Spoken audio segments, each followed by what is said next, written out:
and Toga, SRS runway, auto thrust is blue. 80 knots, thrust set. 5500. 31. Rotate.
What is up, everybody? Welcome back to the channel.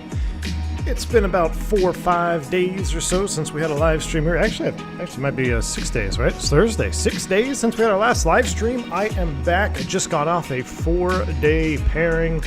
Been flying all over the country. Shout out to all the members who've been watching the shorts videos that I've been producing for said trip. Always like to keep you guys involved, see what's going on. I feel like this is really loud. Hold on, give me a second. There we go. So yeah, you know what? I got back home today. I was sitting around. I was like, you know what? I kind of feel like just getting in a sim and doing a nice, easy, relaxing stream.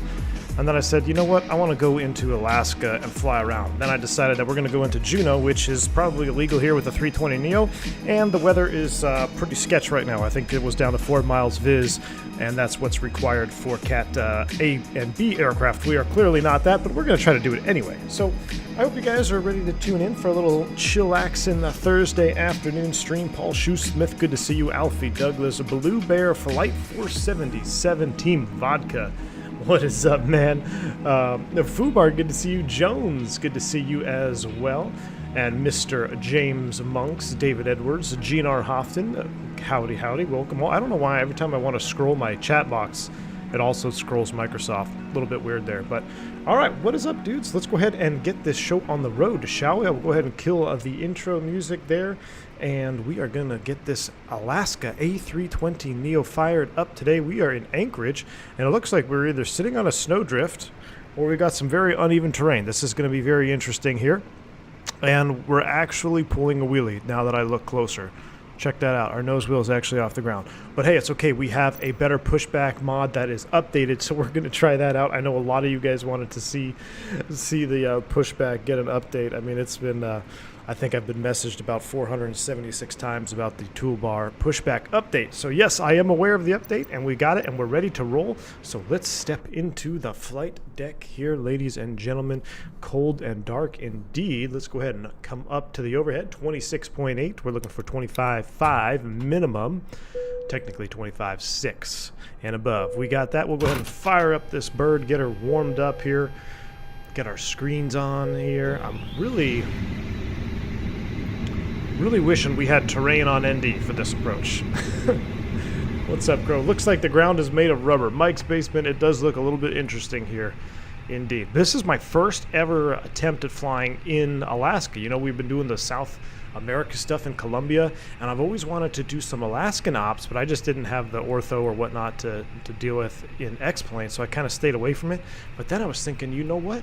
I bet there's some really good scenery up here. And then I even picked up the Orbix mesh pack for Alaska as well. So we've got all that good stuff to look at. Let me get these floodlights on here. Let me get all the integral lighting set up here so it looks really good.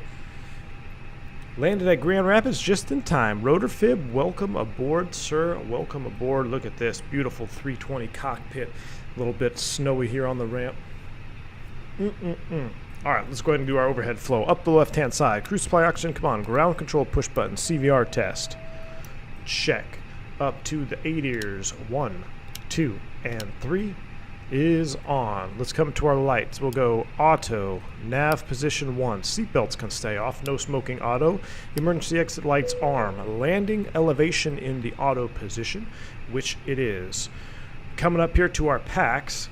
Funny story, not really a funny story, interesting story. I picked up an aircraft on this last trip that just came out of I think it was a B check? No, it was an A check, and then it had like a maintenance flight, and when I got to the airplane, almost every switch was out of position that I normally used to. Like the packs were off, we had this was actually set right. The packs were off. There was a couple other things flipped, like the APU generator button was off. It was just a weird setup. So that's why it's always important. I know we just kind of browse right through the flows every time, but especially real world stuff, it's always important to make sure you actually are going through your flows, systematically checking every switch, because that one time that you forget to check a switch, or the one time you miss a switch, is the one time it's going to bite you. But that was just another reminder on this last trip that I had. You know, always we do the same thing 1,000 times, and then that 1,001 time I go to, you know, maybe I say go ahead and pull ground power, and my APU generator is offline. I'm going to lose power to the airplane. So just something to keep an eye on. All right, 1 and 2 up here. Fire test. And APU test. Oh, there we go. Cool, we opened up the handle there. Hopefully no one will hit that. Everything else looks good on this side here. Perfect. Let's come down to the FMGC, or I'm sorry, well, we'll go ahead and deal with that in a second. This on, just checking all the panels are good. We'll squawk 2000 over here. Let's check our hydraulics. Boom. Let's check our engine page here. That looks good. And our cockpit oxygen. Good. Chris Stuper, what's going on, man? From the American Ramp in Lost Wages, Nevada, my friend. Good to see you. I was there. I spent, what was it, yesterday? I spent all day yesterday there in Vegas. Not bad, man. It was a nice day. A little bit cool, but it was a nice day to be out in Vegas. Is the A320 too heavy for Juneau? I believe it is. But you know what? Here at the V1 channel, we make our own rules, so we're going to try to take it into Juneau. It may cost us, we may crash, but it'll be fun. All right, let's come to the initialization page. That looks good. Let's go McDo Atsu. Let's pull our flight plan from SimBrief. So we're going to go initialization. Let's go ahead and pull that out. How do you get rid of the description of every switch when the mouse hovers over it? I think you want to do... you have to go to like tooltips. It's under general tooltips or something. I can't remember off the top of my head, but it's in there. It's annoying. I know what you mean, but it's in settings. I think it's accessibility options. All right. Al W, what's up? Welcome to Spring, Texas. Hold my beer. Al, what is up, man? I know it's going to be snowing and icing again. I'm supposed to be driving for another tournament this weekend, but I don't know if I'm going to make it because I don't know if I'm going to be trailering in the ice Friday night. So what's up, Al? Good to see you here, my friend. Good to see you here. All right, let's go ahead and pull it into the box. Uplink in progress. Excellent. That is done. One other thing we should do while we're here, let's go ahead and start the weight and balance. Here we go. Let's pull it here. One thing before I start the boarding process, let's check the cabin temperature, make sure that we are indeed good to board. With it 1 degree and 0 degrees, it's a little bit too cold to board, so we need to remedy that problem. Let's get the APU on, and then we'll start the boarding process as soon as we can warm up the cabin here. So we're going to have them right outside.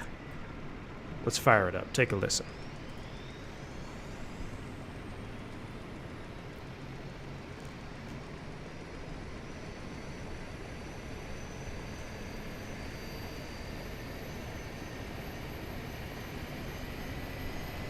Berto360, what is up?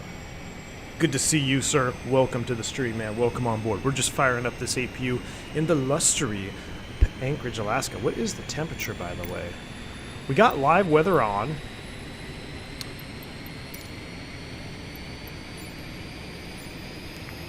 Temperature is 0. Yeah, so it's a little bit chilly out there. Light snow, few, scattered, overcast. Pretty nasty little day in Juneau here. Or I'm sorry, in Alaska. Anchorage, wherever the hell we are. Kevin Thomas, what's up, man? What towless narrow body would you recommend if I wanted to master the DCA River Visual in an Airbus? Need an aircraft engine combo that'll be a bit forgiving. 319 IAE engines without sharklets. Sharklets are going to make you float a little bit more when you come over the threshold. I totally forgot all about this on my very last landing in DFW yesterday. Took a classic 320 in, no sharklets, thought I had sharklets. Kerplunk, chunked it. Wasn't very hard, but I was on a roll, man. I was getting butter after butter this trip, and then I was anticipating a nice buttery landing in DFW to finish the trip off, and no, did not happen. And funny thing is, I didn't realize, I was like, why was that landing so chunky? And then I realized, you know what? We didn't have sharklets on. That is exactly what happened. All right, we got the cabin heating now, so that's good. We'll go ahead and start the boarding process. Susie, you go ahead. You're good to start boarding. She's going to start boarding. Here they come. But yeah, Kevin Thomas, I would definitely recommend the 319 IAE engines, no sharklets. That'll be your best aircraft to get used to that approach with. In fact, we were going to do that approach today, but then I decided to come to Alaska, courtesy of Team Vodka. We may crash, but it'll be fun. I want that on the mug. That is a good idea for a mug, Team Vodka. That is definitely a good idea.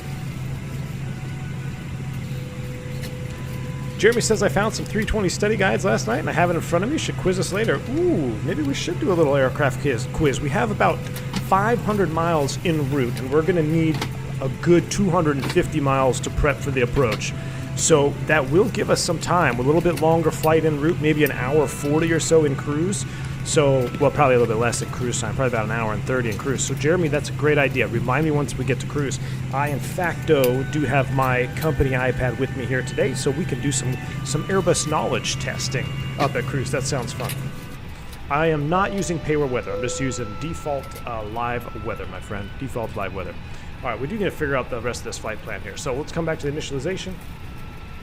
Oh, Robert S., thank you for the subscription to Super Chat there. 15 months. Absolutely awesome, man. You're a legend. So it's nice to see you back from duty, mate. Robert S., thank you, sir. It's good to be home. Good to be home indeed. All right, I need to pull out this. So it's going to be negative 50, negative 50. That's good. IRS and it align on ref. Confirm the alignment. Now, what's interesting, my flight plan doesn't even have a departure procedure. So I wonder why SimBrief didn't give me one. That's okay. Let's go ahead and get the weather. I want to pull it all except for my alternate. Hopefully we don't have to go to PACT for the alternate, because that could be troublesome. We'll see which runway they're blasting off here, and then we'll load up our own departure procedure. How's that sound? Mike's Basement says, do you think that the Spirit airplanes are the most spotted due to the very vibrant... Oh, yeah. I think so, Mike. I mean, we talked about it before, but when you see those yellow airplanes on the ramp, man, you cannot miss it. Wind direction is 310 at 5, so let's plan on blasting off on 33. How's that sound? So if we depart runway 33...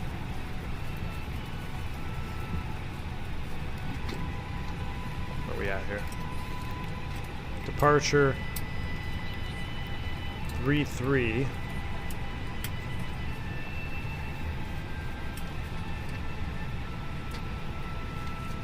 What about Anchorage 9? You know what? We'll just do the Anchorage 9. What was that? 33 climb heading 329, then a climbing left turn to 301. Since we don't have any ATC, that just seems like the easiest one to do. Quarter 1.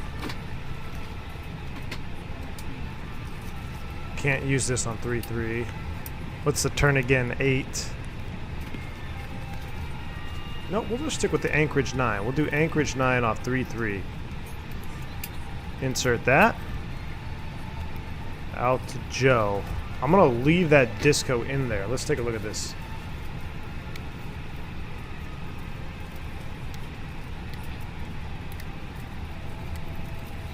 Yeah, it's basically takeoff and a heading, and then we'll heading bug ourselves around to Joe. So I am indeed going to leave that disco in there. So once we're in heading mode, we'll redirect ourselves and go direct to Joe. Perfect. So we got the Anchorage 9 departure in there. Don't have any ATC on, so let's go ahead and dial up to 370 cruise altitude today. Is Jetting Julia on this flight? I hope so, Roger Moore. That would be nice, wouldn't it? We never did pull that ATIS out, did we? Let's come back over here. Robert S says, keep it going. When can you expect Starlink? Thank you for the $2 donation, Robert S. Appreciate it, sir. You know, I haven't heard anything from Starlink in a while, which is unfortunate. But I did the pre-order, all that good stuff, but just my area has been struggling. I have not heard anything recently, so I'm going to have to investigate a little bit more, but I'm hoping it's going to be sooner than later because the office is actually going under new management and I extended my lease for another year. But I don't know what's going to happen after that, friends. So hopefully Mr. Musk will have a solution for us. All right, VOR, that is on. 370 is set. We're boarding. We have our... I'm going to change this cost index. We're not doing a 15. We're doing 99 today. Enough of this nonsense. We're doing 99 cost index out of here. Nothing to secondary, nothing to RadNav, so the init B page, we'll leave that up. We do need to get fuel, so let's come over here.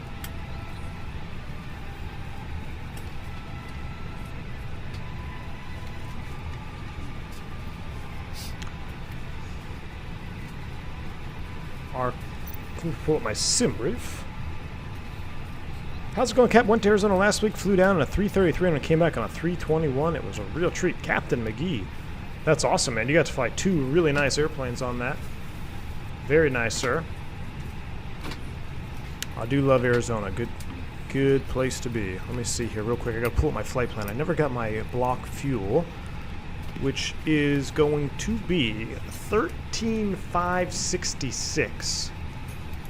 So we need 13.5. We'll take a little bit extra. How about 13.8 real time? Estimated 4 minutes. They are refueling. Refueling truck is here. Yes, indeed. All right, so we're going to stand by on the init B. Everything else looks good. We're going to go ahead and just hang out here for a minute while they get the fueling process underway.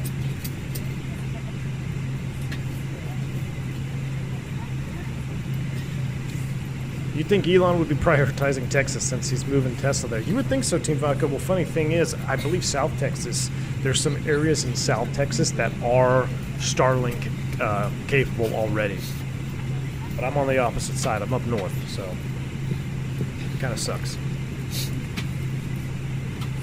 Can you tell us your specs? Exclamation point specs. There you go, Robert. Got it for you.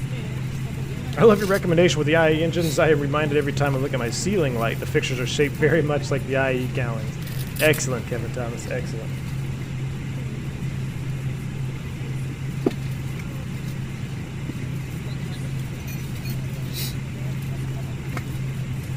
Incredible that you rent an office to teach us. Totally above and beyond. Many thanks, Skipper Blue Bear. I do it for you guys, man. Do it for you guys. I'm glad you enjoy it. I'm glad you guys are enjoying the content. We got to get out of this cloud dreary area. We got to get above this clouds. Look at the nice sunshine up there. Cam, what's up, sir? Says, welcome home, Captain. Thanks for the FM weather control explanation. Did not know you also spoke Greek. Cam, you know what I've seen? So when I saw an offside, I think it was like offside range error message before, which is like what I thought you were talking about. And then I started digging. I was like, FM weather control. But basically, something gets out of sync, and the offside guy is controlling the weather radar, is what it boils down to. But man, I was digging around. I was like, where does this come? Like, where did you get this question? But no problem, Cam. Glad you got it, my friend. Good luck taxiing in that. It's going to be interesting. Well, that's why we have tiller cam, my friend. Team Vodka, your tiller's supposed to be here? Excellent. Today, your tiller is coming? Very good, very good.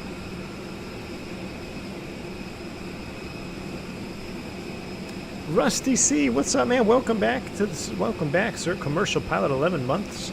Excellent, just what I need. Feeling a little worse for wear due to Rona. Unfortunate, Rusty C, man. I hope you recover quickly. I'm getting back at her now, though. Very good, Rusty. Very good. Rona is a B. That is the truth. Keep drinking those fluids, man, and stay active. You know what I tell her? It's the opposite thing that you would think, but because you feel like doing nothing when you have Rona. But if the more active you are, the better you will feel. It's so weird.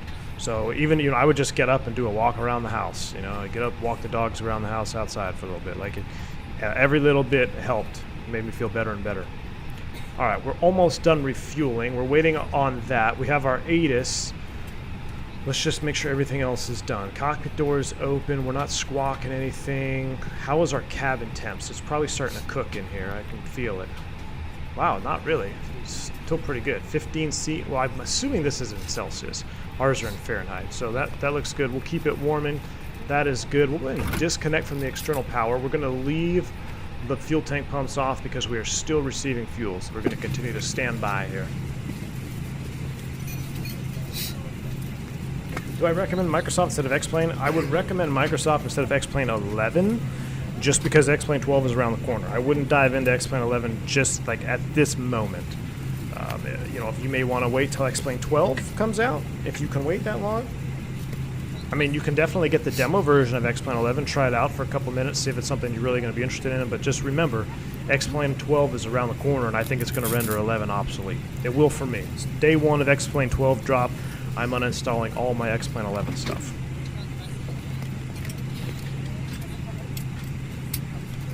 Alright, we should be almost done with the fuel. There it is. Fuel is done. We have 13.8 on board. So we're going to go 13.8 here in the fuel page. Boom. Let's come up top. Let's get our fuel tank pumps on. Seatbelt sign on. Bank angle. Bank angle. Bank angle check. Bank angle check, it's better. How's it going, Captain?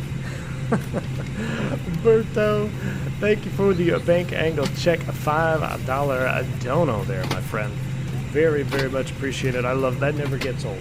Never gets old there in bank angle check. Every time I'm in a turn now, I think about it. Like if I'm in a turn over 30 degrees, I just think about that captain. I mean, I really want to know their SOPs and be like, can you check a bank angle jip whiz call out? Pretty sure you can't, but it gets me every time I hear it. Thank you again, Albert, for the $5 dono, man. Much appreciated. Welcome.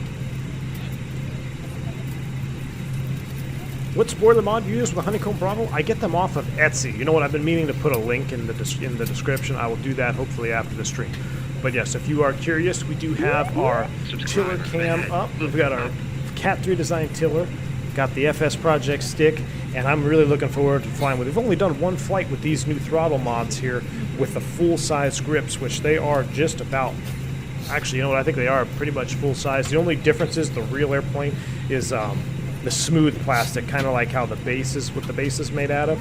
But, I mean, it's understandable. This is 3D printed and whatnot. It's still, in my opinion, way better than what I had. And actually, stand by. Let me show you the difference here.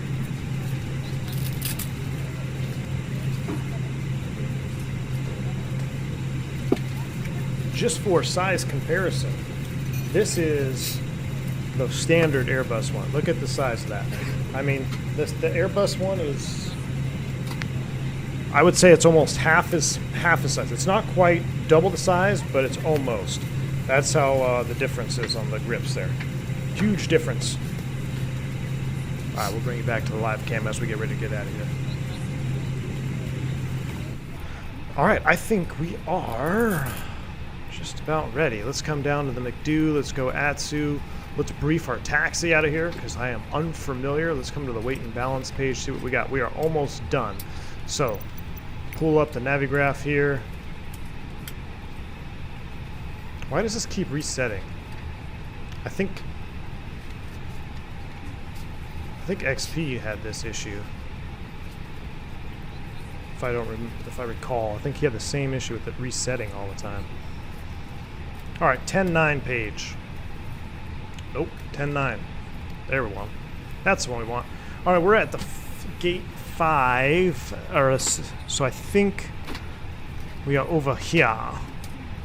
We're going to taxi at 3-3. Ooh, it's going to be a real short taxi. We're going to fire at both engines. We'll get the engine anti-ice on as well because we're going to be taxiing on contaminated surfaces. We've got a couple hot spots there.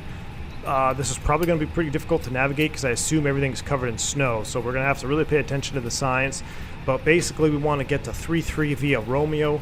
We'll probably be coming out. I think we're over here. So we might take a Lima to Romeo to Kilo. We might do that. Lima, Romeo, Kilo, or we'll figure it out, but we got to try to get to 3-3. That is the plan. Good thing we don't have any ATC on, or else we'd be struggling. Captain McGee, what's up, sir? Thank you for the $20 massive super chat, sir. Very much appreciated. He says, as long as X-Plane 11 works at X-Plane 12 with no updates, I'll definitely get X-Plane. Oh, as long as the planes work. Yes, Captain McGee, exactly. You know, I think a lot of them are going to. If they didn't, I think you would be killing. You're basically killing your sim. I don't think that's going to happen. There may be some wait times for some developers to get an update out, but I think the majority of high fidelity planes will work in X-Plane 12. That's just. I have no official. No one's officially told me that, but. I'm pretty sure. I mean, if you didn't, that would just be suicide for the sim. All right, let's go ahead and start closing. Let's get rid of that. Let's get rid of that. He's going to get out of there. We can get rid of the catering truck, and we can get rid of the ground power. Let's go ahead and close the aft door as well. Ooh, pre-plan pushback. Let's pre-plan it. Listen to that yellow electric hydraulic pump running. That's because the ground crew is closing the door. Ladies and gentlemen from the flight deck, on behalf of myself, your captain, the first officer, and cabin crew, I'd like to take this time to welcome you aboard our flight. We're just wrapping up some paperwork up front here and waiting to see final numbers from the ground crew, then we'll be on our way. Flight attendants will be coming to the cabin shortly with a very important safety briefing. We do ask that you give them your full, undivided attention as they review the safety operations of this Airbus aircraft. We do appreciate your business having you aboard this flight. If there's anything we do to make your flight any more enjoyable, please don't hesitate to ask. Welcome aboard. Nice. But yeah, Captain McGee, I do think they will work, but thanks again for your huge $20 dono. Super chat, very much appreciated. Awesome stuff. Thank you, sir. All right. Looks like we are doors closed there. Look at that. They are shut. Are we taking the... oh, no, we're not taking the belt loader before ride today. So he's off there. That is good. Boarding is complete. Let's go here, init B. Let's load this in the box. Boom. Let our population here. Microsoft 2020 or X-Plane 11 at this point. Microsoft at this point. All right, 13.8. We've got hour 23 extra. We have an alternate of packed, which is very sketchy to have as an alternate. Perf speeds. We're going to do a flaps 1 yoga out of here. Oh my goodness. Jeff Weber actor coming in with a monstrous $50 super chat. Sir, thank you. He says, fellow Texan, loves your content. Still learning how to optimize my sim and fly the Mad Dog 321 and Zebo. Your content has helped immensely. Jeff. Guys, if you're a member in chat, let's get some positive rates in chat. Let's get some positive rates in chat for Jeff Weber and for for Captain McGee. A couple of massive donos coming in here early on. I'm very appreciative of that, guys. You guys really does help the channel, helps with expenses and everything, running the channel in the office. So I am very appreciative of every dono, whether it be 5 cents to $50 and more. So very much appreciated. Thank you. And I'm glad you're enjoying the content, Jeff. MD-80, I don't know if you're aware, they've been test flying it in Microsoft already, the Mad Dog. So when that drops, I am going to be flying that one. Absolutely. In fact, we might have to do an X-Plane 11 MD-80 stream here just to refresh our memory. But fellow Texan, welcome aboard, sir. Glad to have you on here. And Robert S. with a £2 dono as well, €2 dono, excuse me. Finally, your announcement in a sim. Robert S. Indeed, it is my announcement, man. Thank you for the support, man. Thank you for the dono. Let's see if we can get this pushback planner work out here. How to use click and drag, move the map around, click place, press enter. All right.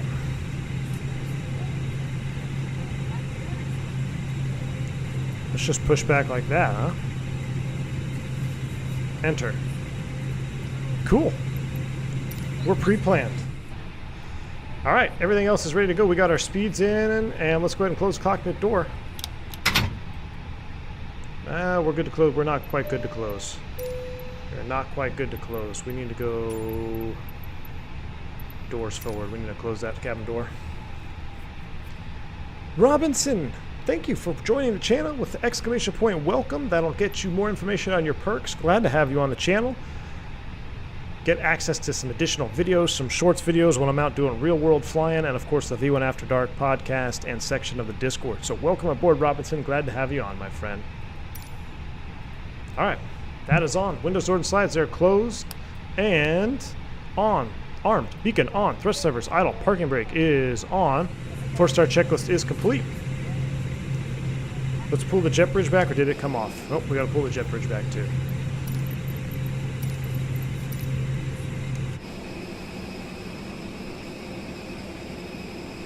There it goes.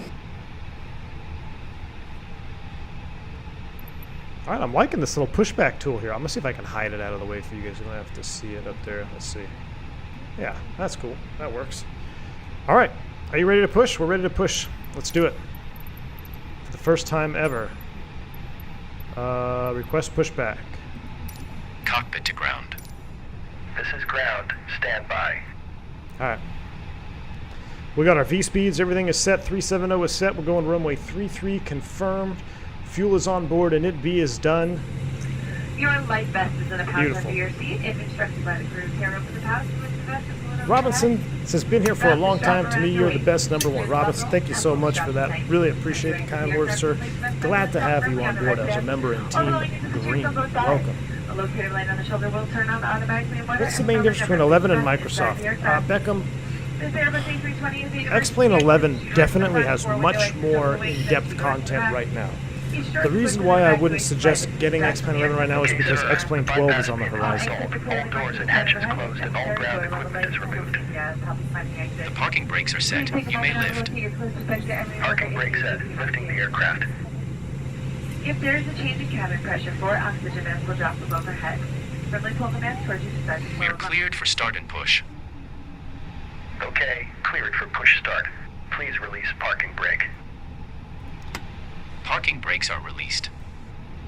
Commencing pushback. You can start the engines in sequence. It will start in the sequence.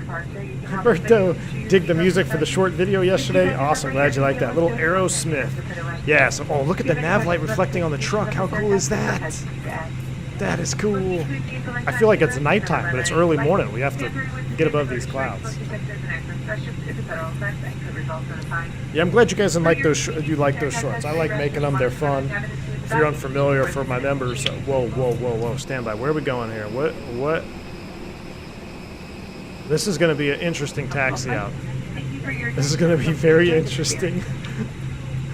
We have to like taxi over all these moguls. Team Green, like we private, are the noobs here. Robert S. No, man, I appreciate all your members. But yeah, I do make those shorts videos when I'm out on the road. So you guys kind of don't make them every day, but whenever I can, just keep you guys updated, see where I'm at. Alright, are we gonna push back into that airplane? I didn't know there was one behind us. I'm not even sure. He's just on a hard stand. I think we'll be okay. Hey V1, have you ever flown to Jamaica? Oh? Aviator JT, thank you for the bank angle check. Dono, sir. Yes, indeed, I've flown to Jamaica multiple times. Multiple times, man. I've been both with Kingston and Sangster multiple times. Also honeymooned in Jamaica as well. So, absolutely, Aviator. Thank you for your $1 super chat, man. Much appreciated.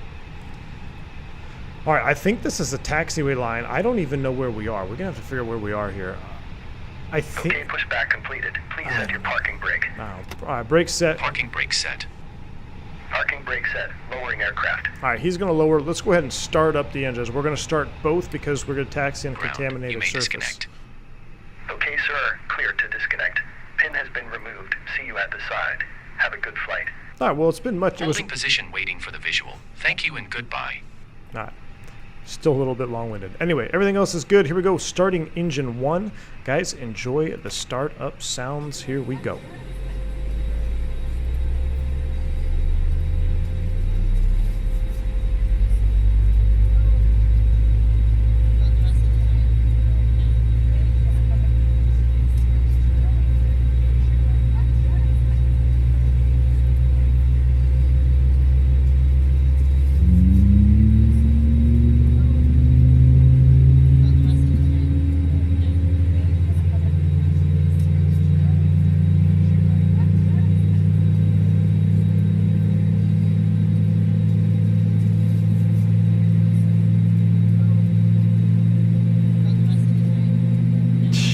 So good.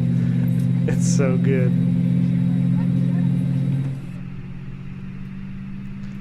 Alright, so we're going to do a couple things here. We've got to over PSI there. Carnage Wool, what is up? Boom, boom. Exactly. What's up, Carter? Good to see you here, man. Welcome. Welcome to the stream, Carter.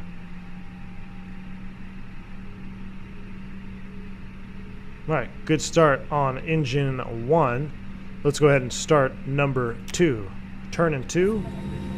Listen to the boom.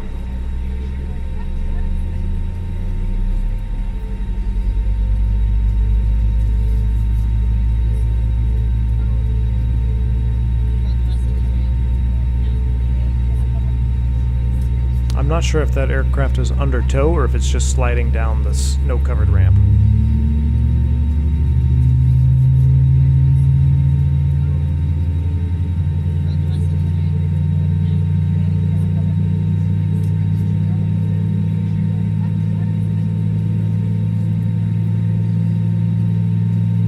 I think he's under tow. I sure hope he's under tow.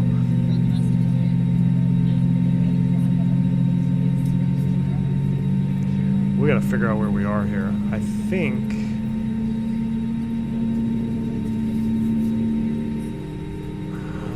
oh, so we got 2 good starts. Let's go ahead and get everything configured up here for first. Alright, we got 2 good starts. Let's make sure the avail indication...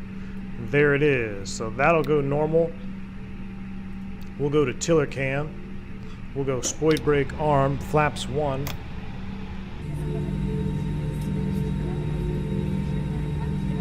They're not sliding anywhere.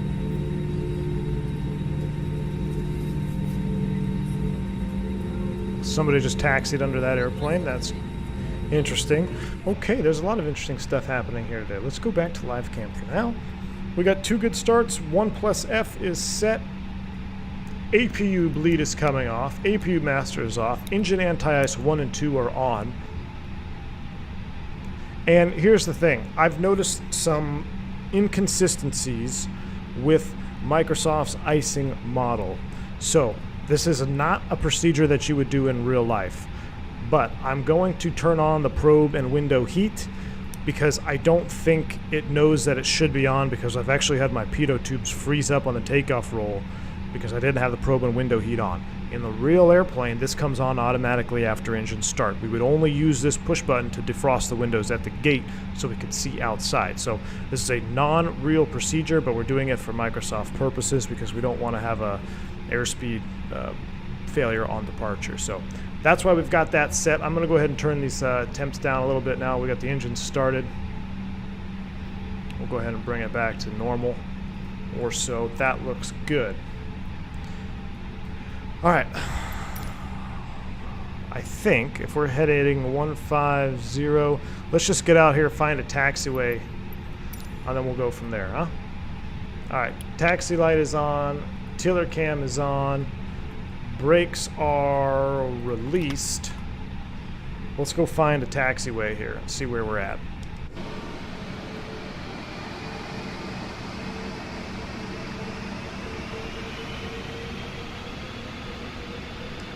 Would love a proper flyby cam too. All right, I can see some resemblance of a line here, so I'm just gonna follow this out. Whoa! Okay, this is not good. This is like, I hope we don't have a nacelle strike just taxiing. What is this?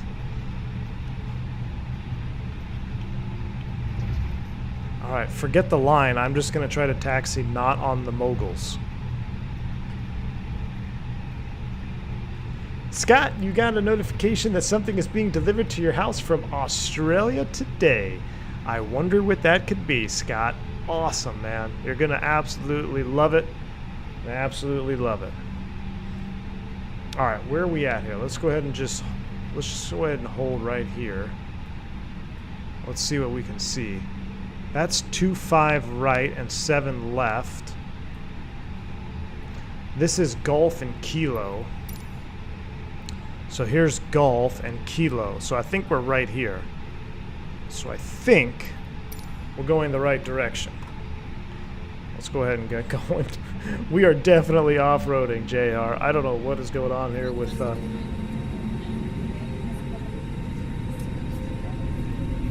Is the park brake on? It is not.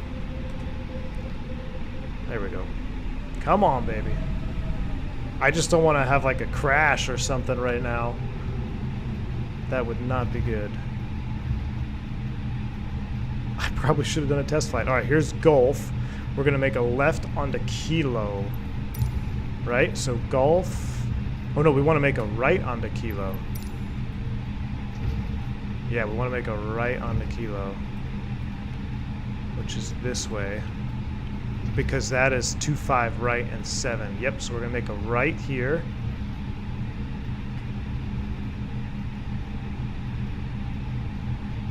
Alright, I think we're headed the right way. We're now on Kilo, approaching Romeo. Ah, oh, stupid Navigraph. Carta, it makes it 100 times better with the feeling, especially like ground ops. 100% better, man. Why does this keep resetting? Come on, Microsoft, stop doing this to me. Alright, so where are we? Oh, 3-3 at Kilo. We're at 3-3. Oh, we're right where we need to be. Look at that. Fake pilot confirmed. 3-3 at Kilo. We're not on center line, though, but that's okay. We found the runway. Let's go ahead and turn off the taxi light. Let's set the brake. Let's run through all of our checks here on the ground. So, flight controls. Full up. Full down. Neutral. Full left. Full right. Neutral. Rudder. Full left. Full right, neutral. Check it from window view here.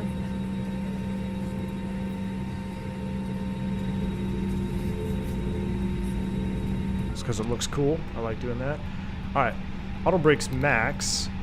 Takeoff config checked. PWS on auto. TCAS code set. TARA. Cabin crew.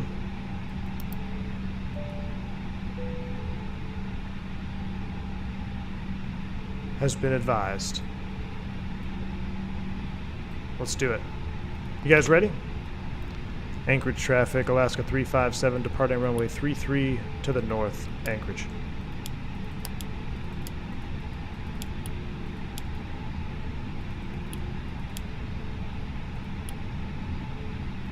There we go. Here we go. What? Oh, I heard an announcement there. Missed it. Chris, you got stuck on a taxiway at Jacksonville to an invisible dip that you couldn't get out of? I saw a 7.4 there landing on 2.7. Look at that. Orbit? Is that Orbit from the old FSX days?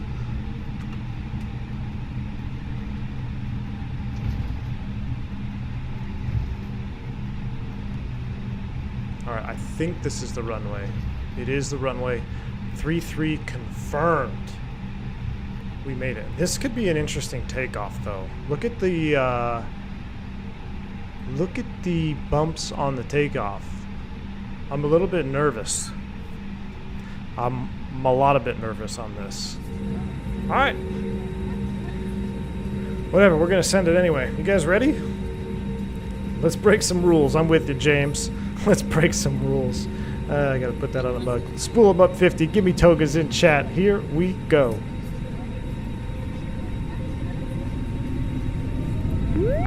Subscriber ahead. Look up. Yes, sir. Man, Toga SRS nav. Auto thrust is blue.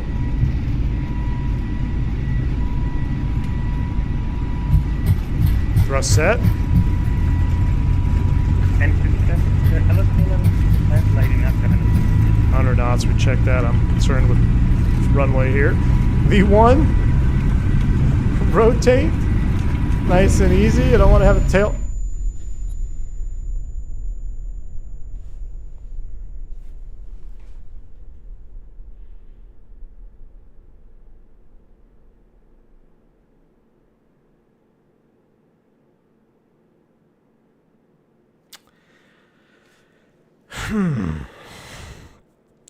Really?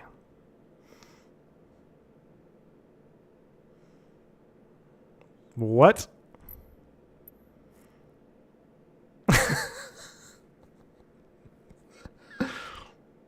The world's most violent tail strike. That kind of seems a little too bumpy. Mm-hmm. Well, let's go. I got an idea. Let's do this. Hold on.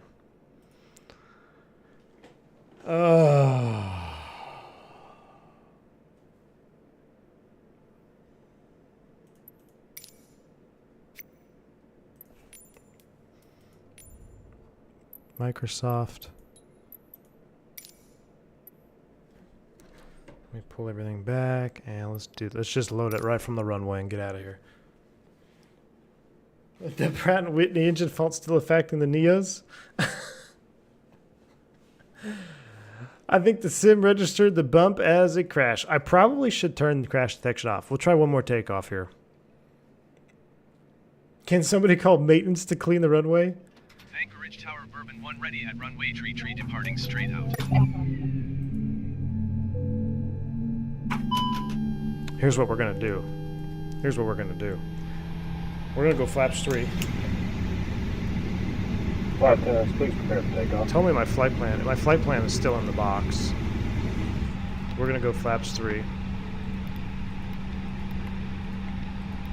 I don't want, I mean, I should turn off crash damage, but I'm being stubborn right now.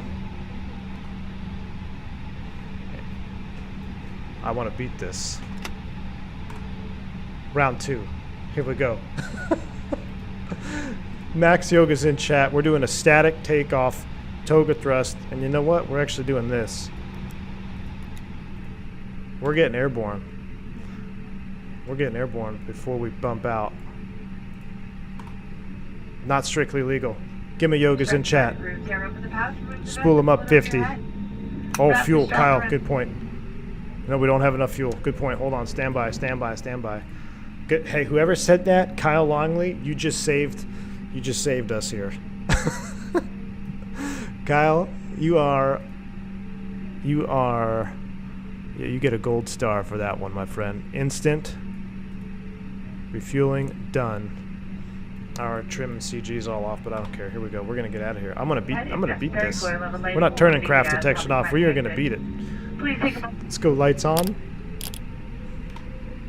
Flight attendants, please prepare for takeoff. Godspeed. Man, Toga, SRS. Nav, auto thrust is blue. I'm gonna come off the forward pressure right now. In fact, I'm gonna do a soft field takeoff technique here. Just kind of hold that, little wheelie action. Little wheelie action. Ladies and gentlemen, we are off. Positive rate, gear up. Take that, Microsoft. Take that. Try to crash me. All right, now we're overspeeding. Flaps 1.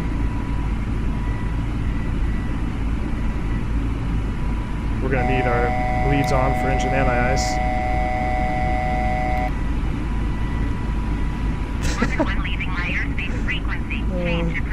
We got it. No immersion has been broken here. 370 is set. There's acceleration.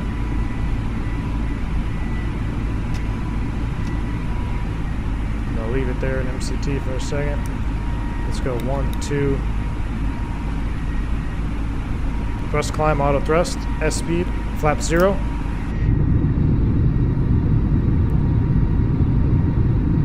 Real life pilot gives MSFS the middle finger. Swore. I love it, dude. Yeah, but look at these views, though. Oh my goodness. There we go. There we go. Just waiting for the you've crashed when you go through the cloud, Carta. Exactly.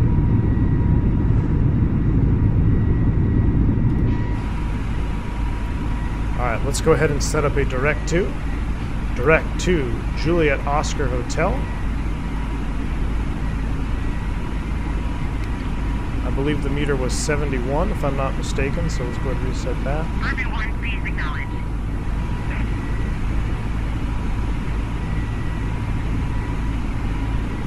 Brighten up my ND a little bit. We are out of here, guys. Nice dodge of the burning debris. Hey, you know what? It's an early sim, right? It's only a year old. That was ridiculous. I remember, though, as a kid, and even as a young adult, you know, doing long-haul stuff on Microsoft Flight Simulator over the years, especially, like, towards the end with, what was the word? I think FSX had some, but I remember, like, the one with the Concorde, was that 2000? And I would do like a long haul flight, and then I would be taxiing to the gate, and then all of a sudden a catering truck or something would drive into my airplane and it would just say, "You have crashed." And that was it. You couldn't watch the replay or anything. I would be so pissed. Look at those clouds though, huh? You've never seen a short field takeoff in 320?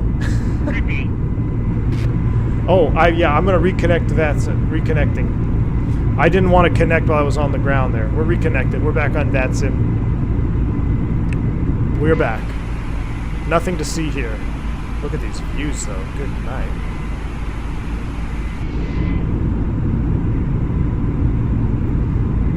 Hit the like buttons for soft field takeoffs in an Airbus A320.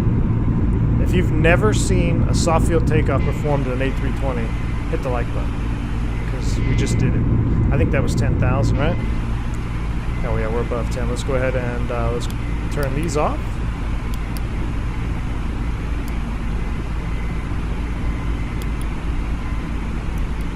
Let them know we're out of 10.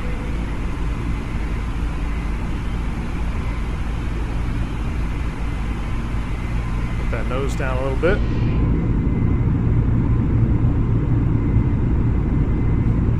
The first and last time the Canadians got to see an A320 doing a two-wheeler. That looks so good, though. Juicy clouds indeed, Carta. We just need Carta. Where's your engine mod for the fly-by-wire, man? We need an engine mod for Microsoft. Alright, I should redirect it, but let's see, what's the next fix? There's 18. We'll go ahead and set standard. Pull for standard once, twice, and 3 times. Standard set. Let's go direct Castle. That was kind of a bad direct because we were way over the line anyway. Direct to Castle. She just man flying like a dream right now.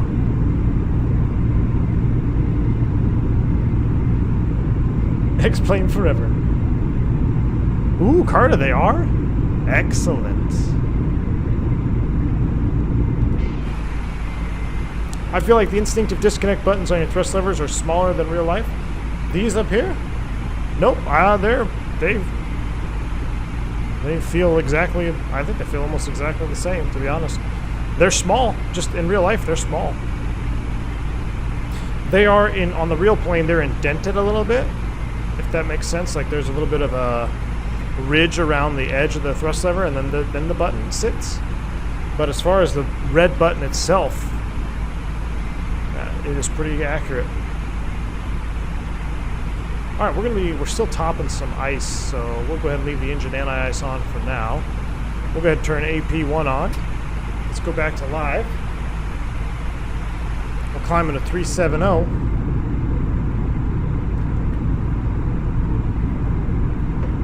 Takeoff was like what they do with the Hawk fighter. Is that how they take off the Hawk? T1A, whatever it is. Alex, what's up, man? Never got a notification? Welcome aboard, man. Yeah, sometimes YouTube is funky like that, but welcome on board, man. You didn't miss much, except the soft field takeoff. What kind of throttles are those? Why don't they look like the ones from Honeycomb? They are a modded Airbus throttle. So, let me get that out of the way so you can see. These thrust levers are modded from Etsy. I believe it's 3D Sim Mods is the guy who makes them. But I wanted something that was more realistic. So if you're new to the channel, you're just tuning in wondering where I got all this stuff, I've been on a journey to try to make a Airbus tailored flight sim setup that's not 100% dedicated to Airbus. You know, I can still interchange my thrust levers. All this just pops and snaps right off just like the regular Honeycomb stuff. But I wanted it tailored to Airbus, and I wanted it more realistic to the 320. So the regular levers, you know, I was showing them earlier, are extremely small. I mean, my thumb is wider than that entire thrust lever. And then you look at the size of this one, you see it's much different. So, same with the flat mod and the spoiler arming lever, all that good stuff. But, yes indeed, absolutely love the feeling of them. Taxiing around with two thrust levers like that, oh, look at these views. Look at the mountains down there. Oh my. I haven't done a flight in the Orbix mesh yet. This is my first time seeing this with you guys. Proudly all Boeing, exactly, Key 6, until they bought Virgin. And then they realized how amazing the Airbus was, and they're like, you know what, we should probably keep the Airbus on property. It's actually making us a lot of money. So life-size cockpit by year end. I hope not, Alex. That is a very expensive hobby to take. Very, very, very, very expensive hobby. You get into cockpit building. Man, those mountains are good down there, though. Yes, 3D Sim Mods has the speed brake handle as well. In fact, you can order it all as a set if you wish. Because it also comes with the detents. I say detents, they're not detents, but they're magnets that allow you to place them in a detent, essentially. So because that was the biggest downside to the Bravo, is the detent size, or there was no detent in the Bravo, right? It was just one smooth axis. But in my opinion, that was better for operating an Airbus than the TCA levers. The TCA thrust levers, for me, you can't hand fly with it because all the detents are the same length, and the gradient of which thrust increases is way off, because that's not how the real airplane is at all. So the Bravo, to me, was much more realistic even without detents, and then adding these little magnet mods made it that much more realistic. Just catching up on the stream, I recommend changing crash settings off, even if it's unrealistic, in case there are any invisible trees on the runway. I probably should turn it off. Probably should turn it off. Maybe next stream. I like the threat of crashing, though, you know? Like, I want, if I know that I can't crash, then what's to stop me from coming in on final, you know, super low and clipping treetops, right? I like the threat of keeping me honest, even though it may technically be my demise, like it was in Peril when we were texting. To be fair, though, that was on me. I shouldn't have taken that taxiway. I should have read the information so that we couldn't fit, because there was a light pole that clearly we could not fit with our wingspan.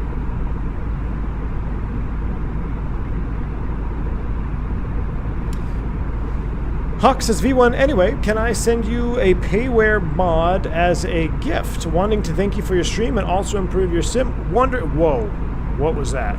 Did you see that?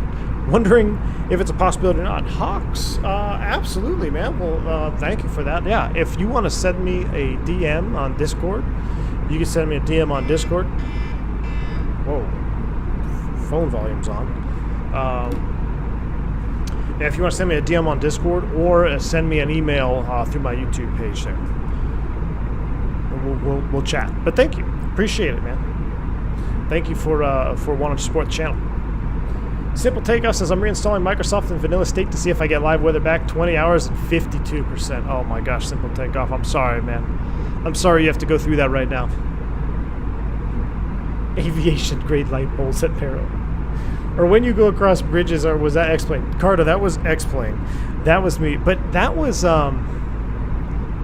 what happened there, Carter? Did we just yeah, we just fell through, right? There was a bridge texture, but we just fell through the ground. Yeah, that was in Vertical Sim Tampa. I think I installed the mesh wrong or something. Yeah. Juan, what's up? Tuning in from Colombia. Juan, what's going on, man? I call this the Colombia of the North, sir, so welcome on board the stream, man. Look at these beautiful mountains down here. Are you serious right now? Yeah, this view is definitely better. We could do the trailing edge view. Oh, yeah, look at that.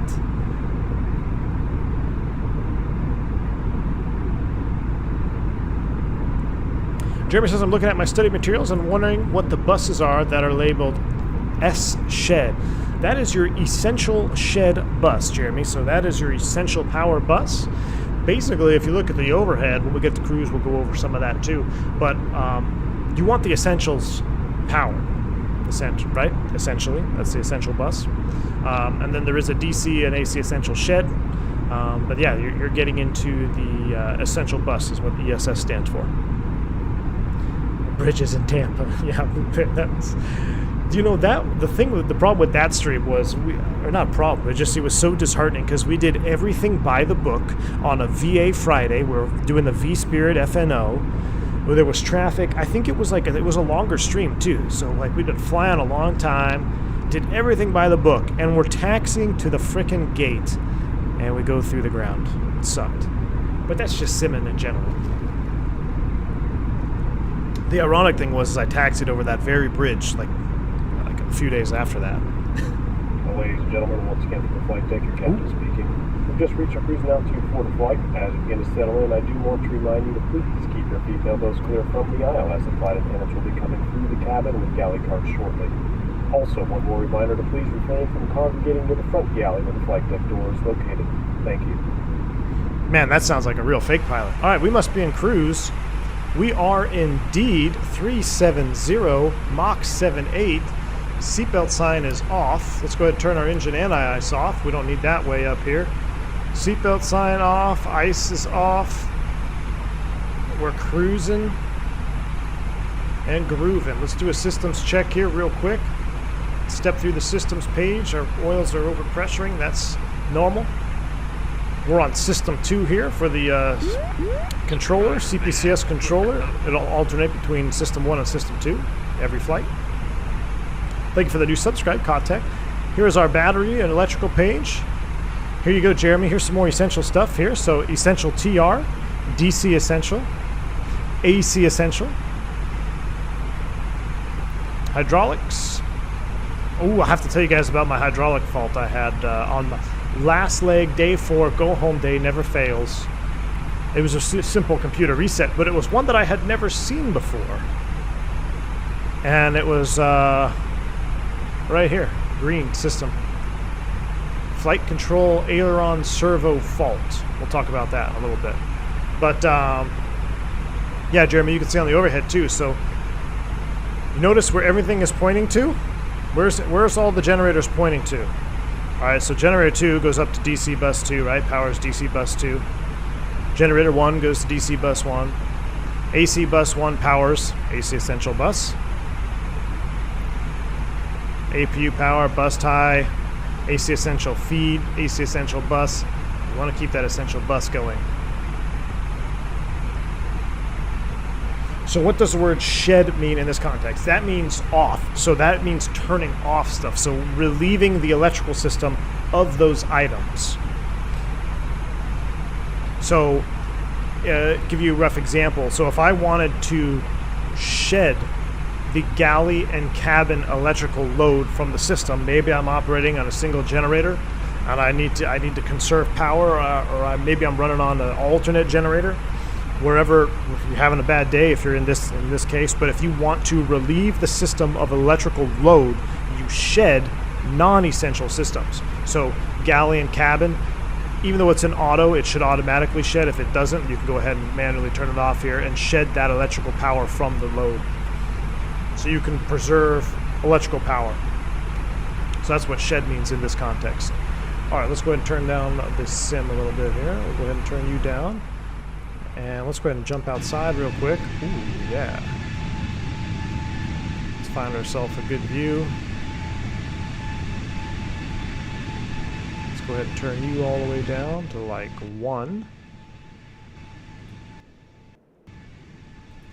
And a matter of fact, I kind of like this view right here. We got a lot of clouds. This sucks. I was hoping we'd be able to see some scenery here. Let's get some tunes on.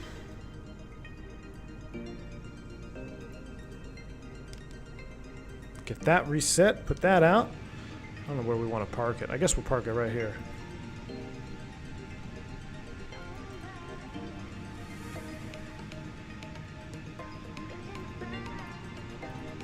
That would have been catastrophic. I almost hit end stream. Don't want to do that. Cool. All right. The question I read was where I saw that, what buses are powered by the emergency generator? AC essential, DC essential. Will you ever try the A330-900? Who makes the A330-900? Enlighten me. But Jeremy's got a good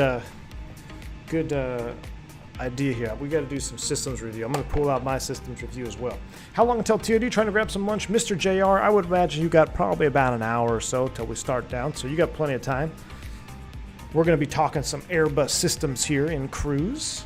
One of my favorite things to talk about, and this is actually good practice because I need to start refreshing the mind here, sharpening the pencil, if you will, as we prepare to go into recurrent. I think I have recurrent in 6 months, so June. I think I'm in June now. I don't know. We've had a whole swap, but like we're doing a whole different training program now, so everything's all kind of messed up. But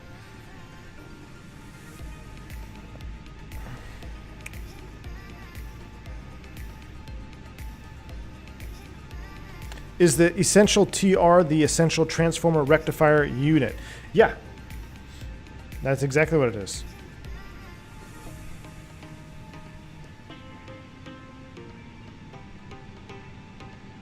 Where is this training? Here we go.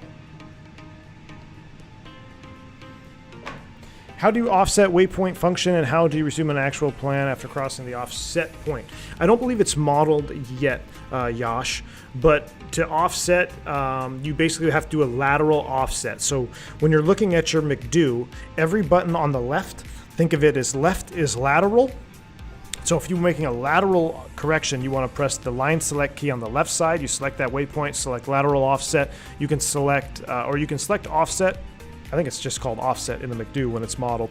And you put in there how many distances you want to, or how many mileage, wow, English. How many miles you want to offset from your course, and then you put a start point and an end point, and then you can come back. We do that a lot when we do our slop.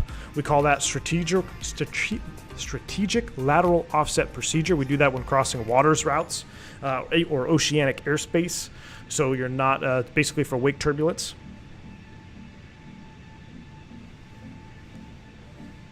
is by headwind, uses a fly-by-wire cockpit. Sean, I am not aware of that. I might have to look at it, but honestly, I'm not too interested in modding, you know, like a 320 and make it a 321 or a 330. I'll wait for an actual airplane to come out. But, yeah.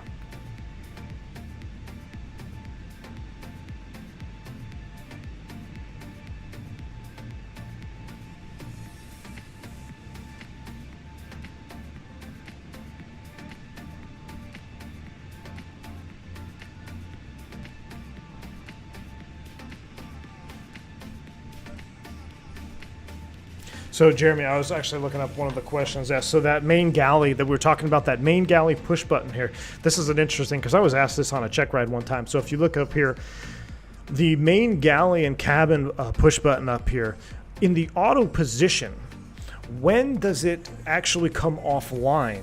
And that is only when one generator is available. So if we're cruising up here, we got two generators, right? We got generator 1, generator 2. If we were to pop a generator or pop an IDG right now, we're down to one generator. The galley and cabin should automatically shed from the electrical system of the aircraft.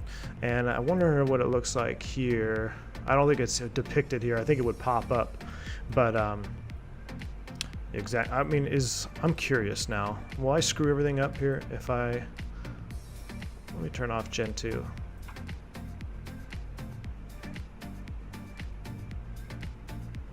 I don't think I can.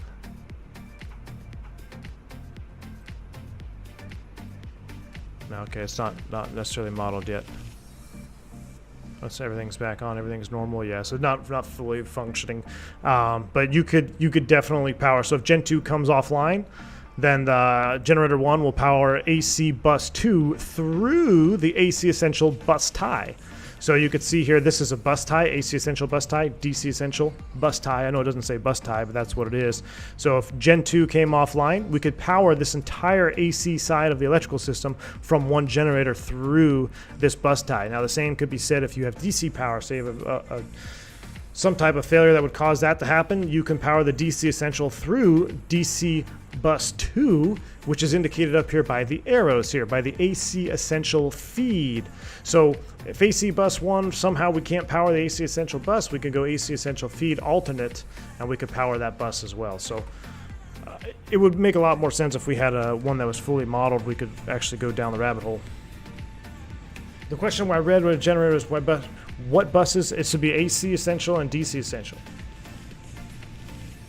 Why does a flight attendant ask you to turn the phones to airplane mode? Honestly, Veeth, it's for your attention. They don't want people on the phone talking during a takeoff or critical phase of flight. Because if there's an evacuation that takes place, everyone's going to be concerned with their phones and talking to someone. It's just easier to have everybody's attention for a safety brief. But as far as affecting the airplane, it does nothing to the airplane. It really does nothing. Now, 5G is a different story, but it's really for keeping your attention, passengers' attention.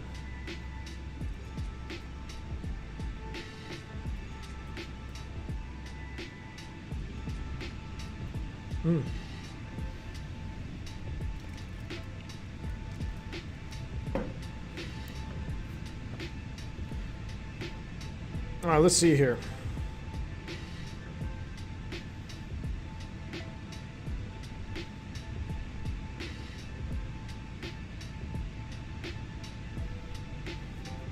Jeremy said the question. I already answered that one. Yeah, what buses are powered by emergency?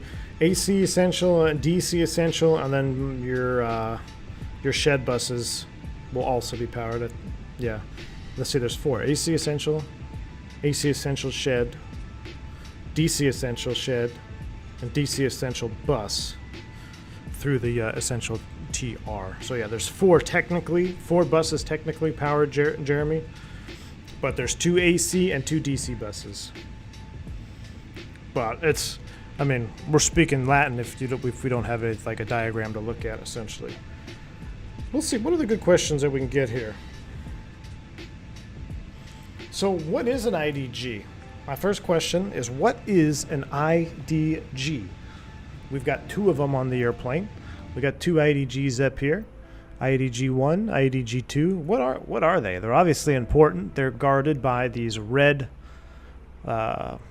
latched guards here. What is an IDG? That's the first question.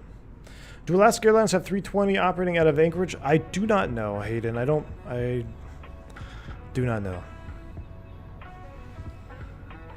Random question. I noticed on my flight the other morning that whenever our plane stopped moving while taxiing, the crew would turn the taxi light off. Is that SOP for all? No, it's actually, I think it's FAA recommendation. So when the aircraft is moving under its own power, the taxi light should be on. And when it's not, that's why a taxi light on when the parking brake is set is a pet peeve of mine. I hate that. Just looks weird. Definitely getting some chop up here. Let's go turn our seatbelt sign back on. It's a little bit choppier than I would like. Ooh, looks like we got traffic off our left. Look at that. That's awesome. So much for enjoying the scenery.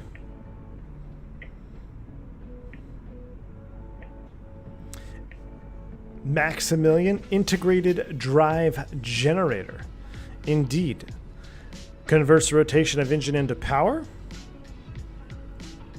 Yeah, that's true. So, but it's what what the IADG does is it takes variable engine output and it gives you a constant power output. So, you know, if you just had like a, you know, certain car alternators, well, I know boats are the same way, but if you're not over a certain power setting, you're not providing enough power to run the alternator to charge your batteries or your electrical system. So the IDG, it takes variable engine power, makes one constant output for electrical power. But yep, you are correct. So that leads me to another question. Yeah, CSD is another, I think Boeing calls them CSDs, constant speed drives or constant speed generator. Exactly. So my question is then, if you disconnect the IDG, if I were to lift this guard and disconnect it, can I reconnect it in flight? Can I reconnect an IDG in flight? Integrated drink generation.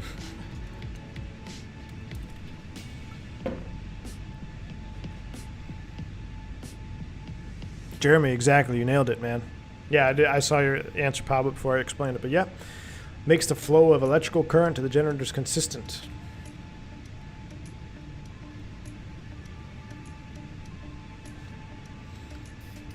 Nope.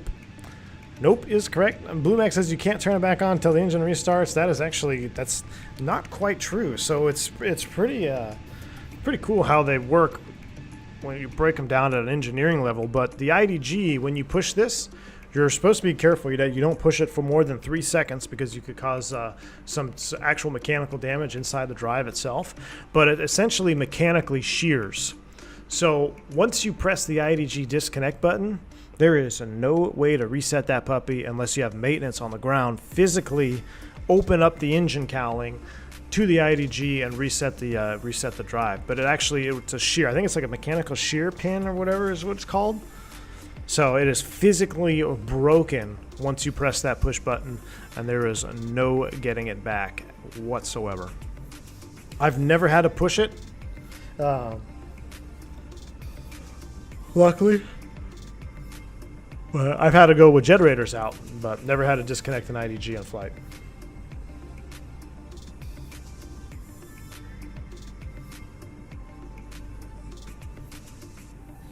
When taking off in the fly-by-wire at Toga at auto thrust, my speed goes max. Oh, so Dan Powell, so that's because you're still in Toga. So the active auto thrust range is only between idle, which are not just above idle, so out of the idle detent, and the climb. Oh, I'm sorry, the flex MCT detent. Now, technically, it's actually the climb detent, but MCT will give you constant thrust, so it's not really auto thrust per se, but it will hold you at MCT if you have an engine failure. that technically the auto thrust range, for it to become active, you need to bring these thrust levers back to the climb detent. So anywhere between climb and just above idle. If you bring the thrust levers all the way to idle and it hits the idle detent, it will disconnect the auto thrust. So there's multiple ways to disconnect the auto thrust. We've got our instinctive disconnect push button, and this is what I was talking about earlier, Jeremy. See how it's kind of beveled around the edge here? That's the only difference, but that push button's about the same size as the one that I have on my throttle now. But you can disconnect the auto thrust here. You can disconnect it by bringing it to idle, or you can disconnect it the improper way by pressing the auto thrust push button on the FCU. This is an incorrect way to do this. If you do this in the real airplane by pressing auto thrust up here, it will actually trigger an auto thrust fault, and it will think that you've faulted out and that you've got an issue. So that's why we use the instinctive disconnect push button. In what case would you push it? So that's a great question. That's a check ride question. Hot lop.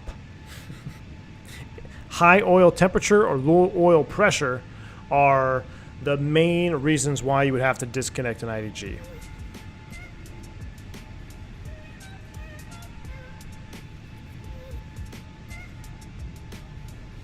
Or when directed by the ECAM. That's always a safe answer. If you're ever taking an Airbus check ride and you ever get asked a question, when would you push this? When would you push that? Always add with 100% confidence, or when directed to by the ECAM, because the ECAM's probably going to tell you. You don't just go up there and start pushing stuff off. Yeah, Team Vodka, you got a hot lop. Do you keep thrust levers in climb until the autopilot is off for landing, or at some point before then? Joseph, it depends on how much auto thrust you want. If you want the auto thrust on throughout the landing, then yeah, you just keep it in the climb detent until it says retard. Look, we're racing this guy. That's cool. I can barely see him up there.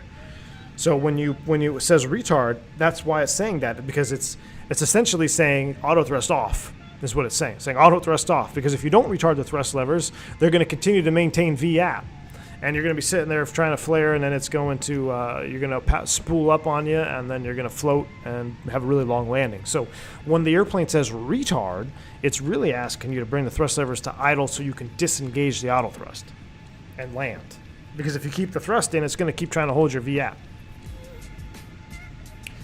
Yeah, I watched that video, the Swiss 340 when they disconnect the IDG. Exactly. I watched that whole video. I love that one, that Swiss Air. I was watching all those Swiss 340 videos when that Toga's 340 dropped, which we do need to get back into, by the way. If the APU is running, is it necessary to manually select APU bleed off prior to shutdown? It's good practice to turn the bleed off prior to shutdown, because if you don't, you can have fumes into the cabin on the subsequent start. So yes, we always turn the bleed off prior to shutdown.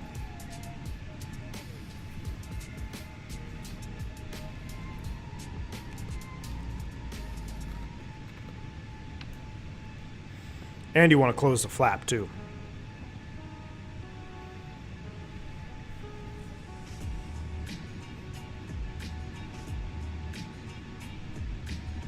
All right, let me see what else I can find here. Oh, actually, let's talk about my fault I had on yesterday. I'm actually going to pull out my reset procedure first, so I have it handy. And then we're going to talk about my fault I had yesterday.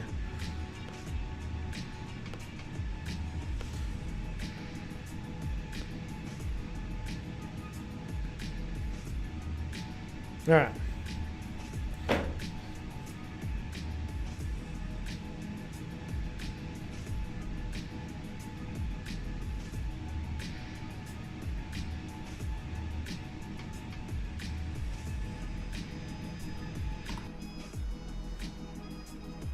So yesterday, after engine start, we got a ECAM, of course. Last leg was 4-day trip. I don't know how many legs we did. 4. We did 4, 5, 6, 7, 8. Let's see, how many legs did I do? We did 2, 4. That's 6, 7, 8, 9. So 9 legs on 4 days.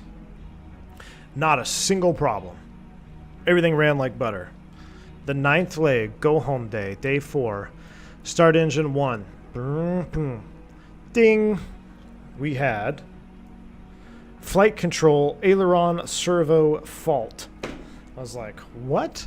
And that's actually kind of, when you, at first glance, it's kind of a serious sounding problem, right? Aileron servo fault.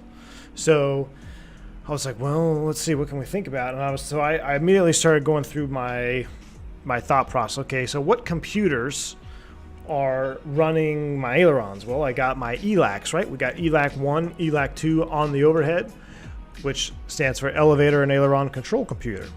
So, okay, I can reset an ELAC, I think. Now, you don't just want to go up and start pressing buttons without being directed to by some type of reset procedure, but I was already thinking, okay, well, we have ELACs. Maybe we can do a computer reset here.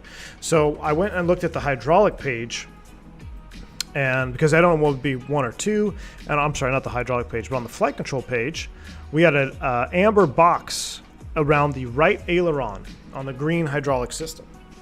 I was like, all right, so we're obviously not getting, we're having some type of fault between the green hydraulic servo over there on the right aileron. So I started digging through my COM. We have a procedure for this. Anytime you get a fault, you can look it up. And I was pleasantly surprised to find what's called a computer reset. So whenever you have a fault in the Airbus, there's a certain number of faults that you can do a computer reset for, which are very easy things to do. You just reset a couple of switches and you put a note in the logbook and you're on your way. Now, if there isn't a computer reset, it's a much longer process. Maintenance gets involved. Sometimes you may have to go back to the gate or whatnot. But sure enough, in my book, we have a flight control aileron servo fault for the ELAC. And in flight, however, this reset is not authorized. But on the ground, there is a procedure, and it says do not reset the ELAC if more than one aileron actuator is displayed in amber on the flight control synoptics page. So, or systems display page, excuse me. So we only had one amber box, which was good. If we had 2, then you couldn't reset, and we're most likely going back to the gate. Because if you have 2, oh, I just spilled water on my iPad. That's not good. But if you have 2, so you got both aileron servos out, something is definitely going on. 1 is probably a computer, 2 is more than a computer, most likely. That's why they want you going back to the gate. So we only had 1, so that was good. It also says do not reset the ELAC in case you have a dispatch for an MEL with any of blah, blah, blah, which we didn't have. So it was actually a pretty simple procedure. What we did, we came up to the overhead and said select ELAC 1 to off. So I pressed ELAC 1 off. And then select ELAC 2 off. So what that does is it basically isolates the ELAC computers, wait 3 seconds, and we're gonna go in reverse order. We turn ELAC 2 back on, and then we did a flight control check, make sure everything worked, and at this point the fault actually cleared. Reset ELAC 1, do another flight control check, and sure enough, everything worked there. So basically we reset both elevator and aileron control computers. We did a flight control check with each individual computer to make sure that we could indeed manipulate the flight controls should one fail, right? Because that's what you're checking the redundancy there at that point. Like, okay, well, we have 2 of them. We want to make sure they both work here on this reset. And they did both work. And then we had to reset our pitch trim, because when you do that, you lose your elevator, obviously, ELAC, so you lose your elevator trim position. Reset the trim, put a note in the logbook, and we were on our way. So it was basically a non-event, but whenever you have a ECAM pop up, especially one that I wasn't familiar with on go home day, it's always fun.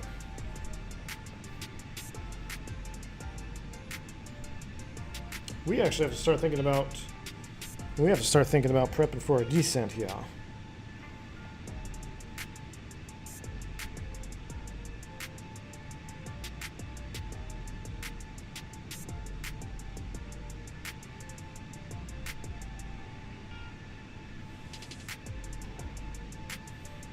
Is the fly-by-wire working? It is not.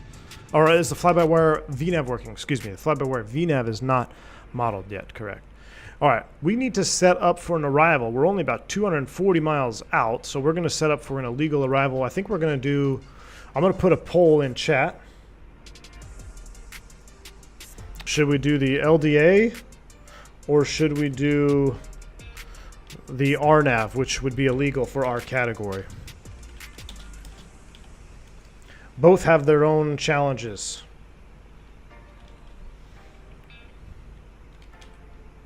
LDA is the localizer. RNAV is the GPS. All right, so I'm going to put a poll in chat. I'm going to run to the LAV. I'm going to leave you guys in a nice juice view here, and then as soon as I get back, we are going to prepare for our descent.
All right, we are back. What do we got here? Well, we got a couple things going on. Scott, 12-month membership celebration. Thank you, sir. He says, it's been a great year watching the stream. Thank you so much, Captain, for sharing your knowledge and experience with us. Scott, thank you for your continued support, sir. Very glad to have you on board, man. Welcome. Subscriber ahead. Zachary J says, oh, it's $10 super chat. Thank you, Zach. Says, V1, happy Thursday, boss man. Update on my missing commercial plastic from a couple weeks ago. Called Oak City. They told me it was returned to them as undeliverable. Oh, well, that would explain it. You got it fixed and it's en route. Zach, thank you for the $10 super chat, man. Very much appreciated for your donation. Glad you got that worked out. Definitely glad you got that worked out. Yeah, it did seem like it was taking a lot longer than normal. I'm gonna go ahead and step down here to 240 because I know we're getting high already. So I'm gonna go thrust idle, open descent. As much as I enjoy this jam, I feel like we're back in Colombia. We'll fade him out. We'll get the X-plane. We'll get Microsoft back up. We got to start planning this descent and arrival here. So what do we have? Ooh, LDA 53% it is.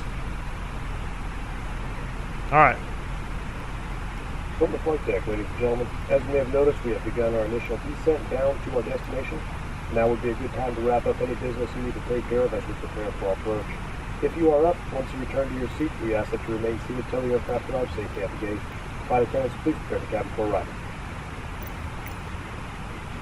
LDA. Spoil brakes, hold weight down. 3.7 degrees. Uh-oh. You did the LDA from Diball. Which one are we going to do?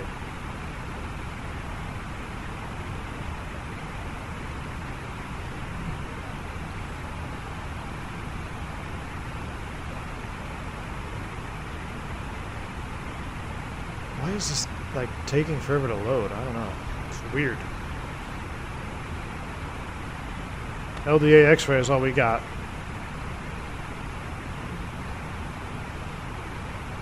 LDA 08 X-ray. Approach via D-Bowl. We don't even have D-Bowl in there. Approach via...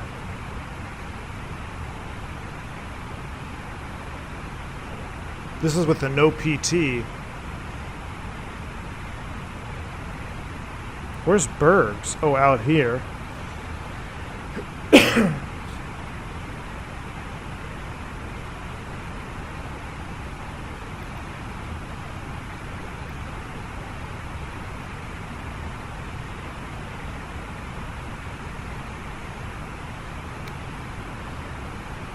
Let's do this.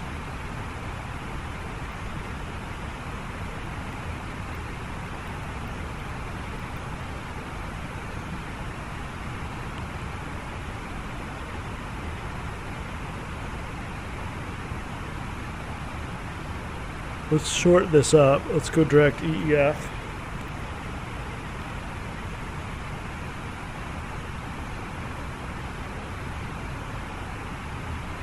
Let's go ahead and continue. Oh, we need to go ahead and get our engine anti-ice on too. Doing this for sim purposes, and I'm also going to do wing anti-ice for sim purposes because I know it can get funky sometimes. Berg is way out from D-Bowl. Wouldn't let me load it from D-Bowl though. Oh, maybe it's on the, maybe you did the Zulu. Oh, there we go. We'll do LDA from Zulu. Let's do that one. And then I'm going to go direct to D-Bowl insert. There we go. Now we're set up. Now we don't have to do a PT.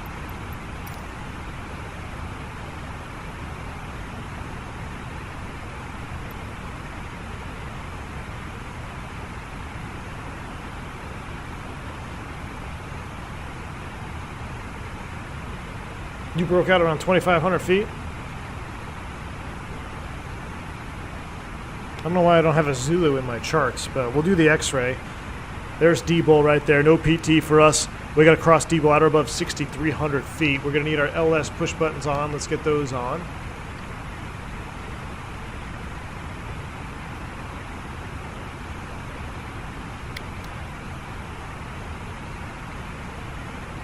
We are 127 miles from D-Bowl. We're down to 240. We want to cross D-Bowl at, let's call it 60, let's call it 6,000, right? So 24 minus 6 is 18 times 3, 54. Give me an extra 10 miles, call it 65.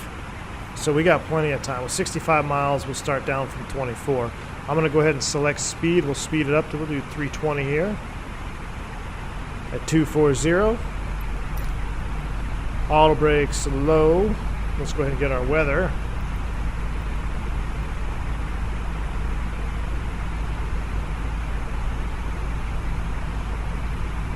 My LDA X-ray doesn't have D-Ball, Team Vodka. It wouldn't let me load it.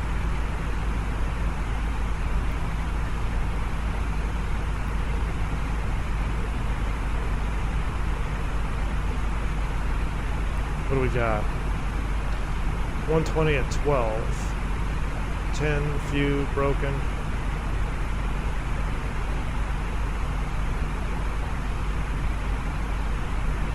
I love this little feature right here.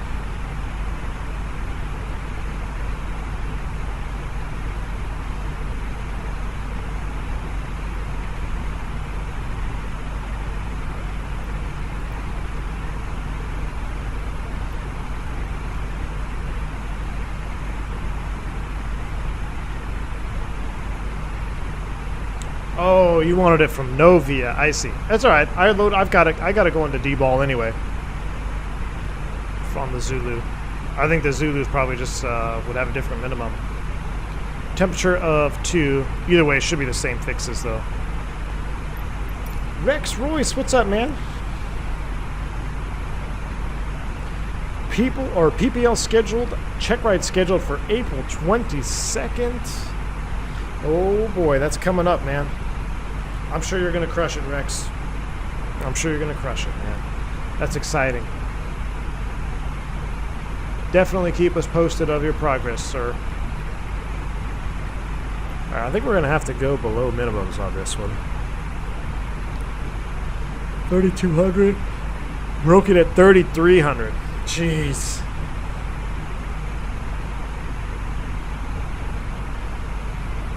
Alright, so caution, any go around after passing the missed approach point will not provide standard obstruction clearance. Use blah blah blah. 103 straight in runway 8 at night. Operational VGSI required. Remain on or above the VGSI glide path until threshold. Circling not authorized at night. At or below 0C, we need to do temperature correction, which we're not. Winds are 120 at 12. We're already starting to get bumped around here, it looks like.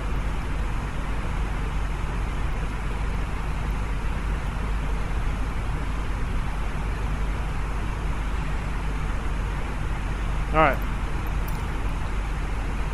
We are in the soup.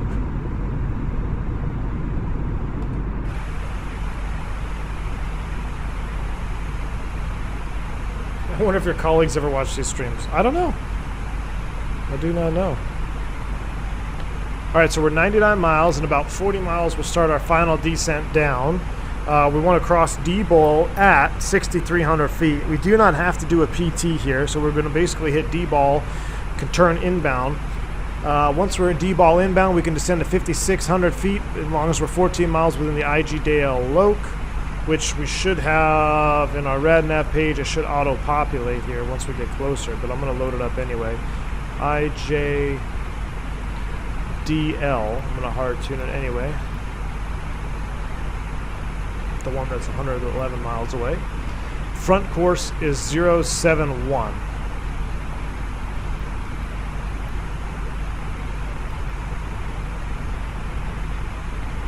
For cross-referencing, I'm going to have Elephant in the VOR1. Oh. EEF, right? Really? Oh, I'm sorry, that's the NDB. Sisters Island, SSR. There we go. NDB is right below Sisters Island. So Sisters Island is hard tune on 1. I'm also going to hard tune final approach. I'm going to tune in the 027.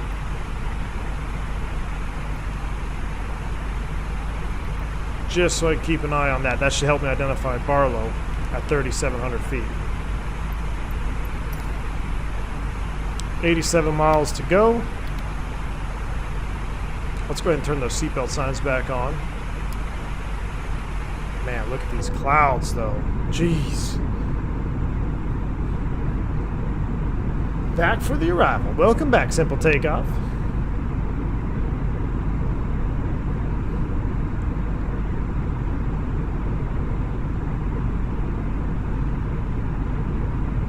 Oh man, I'm starting to see some mountainous terrain down there. Look at those mountains down there. Yes, sir. Man, this is seriously like this is Colombia of North America. All right, if we have to go miss, we're basically screwed. 5,600 feet on a heading of 310, all the way back around track outbound, right? Immediate right turn 5,600 and climb on the NDB bearing 251. Jeez, to intercept the 027 direct to. All right. Look at that screenshot. Look at that mountain down there, though. That is epic. Can we talk about Flaps 3 landing? What do you want to know, Chico? We talked about Flaps 3 quite a bit. Basically, the only time you're really going to use Flaps 3 operationally is if you are in a wind shear situation. Maybe there's wind shear reported at the airport, and you really want that performance for the go-around. Okay, a Flaps 3 takeoff in a 321, you're actually going to come up with a more pitch attitude, with a little bit higher than normal.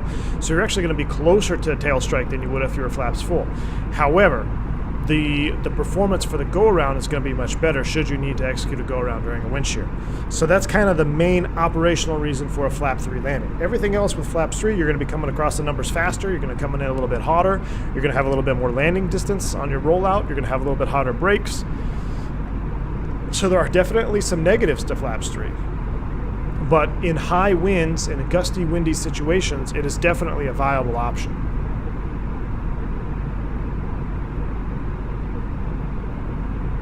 you continue to renew your CFI? I sure do. I sure do, Rex.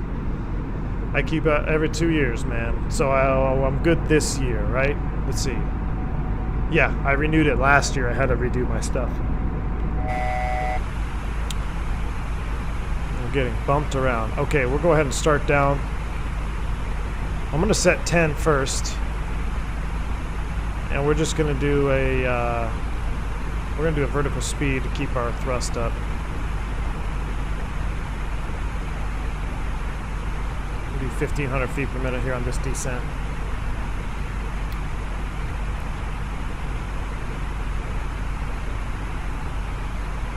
I'm going to set 10. That'll help me remember to slow down too. Man, that is beautiful though. Yep, I asked as we had tornadoes in Europe. Excellent. Oh, that's not excellent for the tornadoes, but yeah, that would be a reason, you know, super gusty winds, super convective activity around the airport. Even if it's just you think you might get a wind shear, if they're not reported, then you might consider a flaps 3. Now, on a 320, a 319, not really. I mean, I really only entertain flaps 3 for a 321.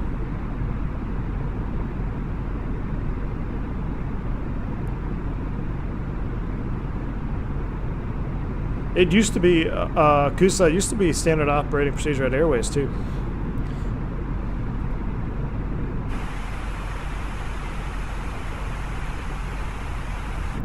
But it'll definitely depend on your operator.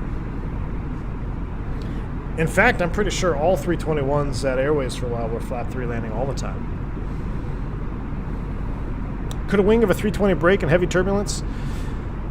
If it was heavy enough and you were and you weren't going through turbulent penetration speed, then yeah, anything's possible.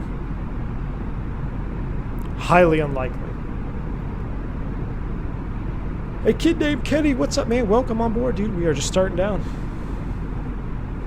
Your EHAM landing at 321 was 120 at 18, gust 2.8, wind variable from 80 to 160. Oh, 8080 to 160.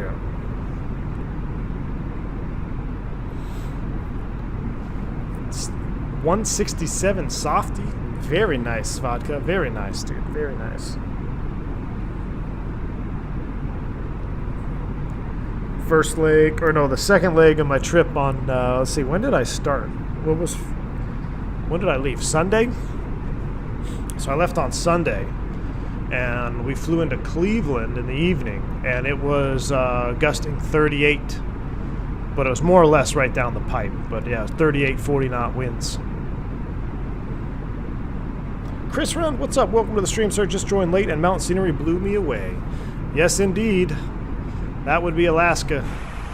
The Colombia of the North. Welcome to have you on board, Chris. We are just starting to go down now. Looking real good. I mean, look at this. God, we are between layers. This is a pretty wild view right here.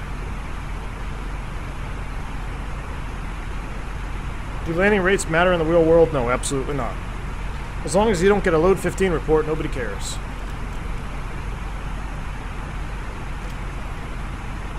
What's a load 15 report, you may ask? That is when you exceed structural limitation on touchdown and maintenance has to come out and inspect the airplane.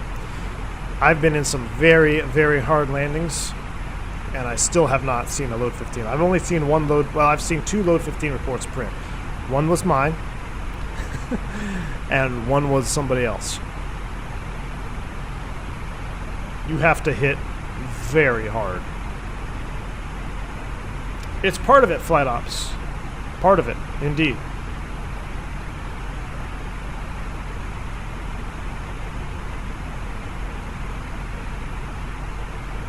Do people smoke in the aircraft toilet? Some do. They get arrested on touchdown, and they're barred from the airline for life. Do I fly the 320 Neo? Absolutely, Aviator, I do. Flew one on... When did we fly the Neo? I think we flew the Neo on Monday. I was flying the Neo around. Have I seen the updates on the 737? I have. I saw the videos. That's it. I haven't seen any additional updates for the PMDG.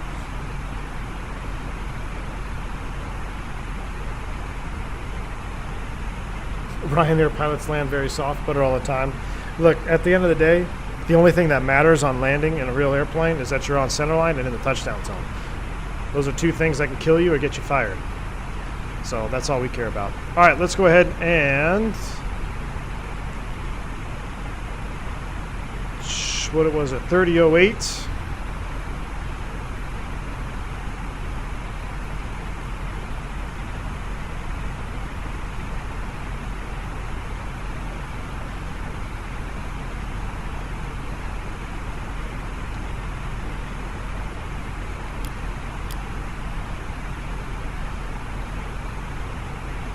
.3008 is set twice. I'm gonna go open now. Thrust idle, open descent. Let's pick it up. Let's go 330 down here. Then we're gonna slam on the brakes when we hit 10,000. It'll fly right by. The flaps reduce airspeed. They allow you, depending on the airplane, but that's not the definition of flaps. Flaps allow a steeper approach angle at the same airspeed. But yes, 3 flaps in the Airbus 3 and full are mostly drag. Flaps 1 and 2, you're pretty much giving yourself extra lift at that point. But theoretically, yes, they do provide drag. Are you able to fly the Neo and the CEO? Yes. Same type rating.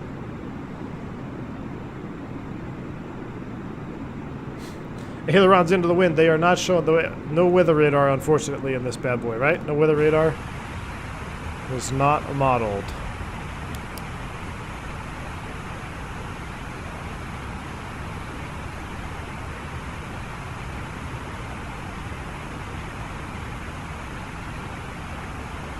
Remember replay and don't shut down the engines. Alright, well, thank you for reminding me. We'll get flight recorder up.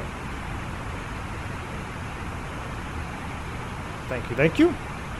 When do you turn off autopilot? Whenever you want to, unless your SOP dictates otherwise. I turned autopilot off yesterday coming into DFW. I don't know, coming out of 8,000 feet because I wanted to hand fly. Alright, let's go ahead and dial it back to 250 here before it thrusts up. Oh, we missed it. We'll go, actually, you know what, I'm going to come all the way back to 180 because we're getting tight on D-ball. We're getting tight already. We're going spoid brakes. I'm going 180 on the speed. And we're going to go approach. Oh, can't. Apparently can't do that yet. LS push buttons are on. 180 on the speed. Let's get the rest of our lights on. As we go through 10,000, flight attendants prepare for landing. Alright, looking at the chart after D-ball, we are cleared to descend to 5,600, so there's out.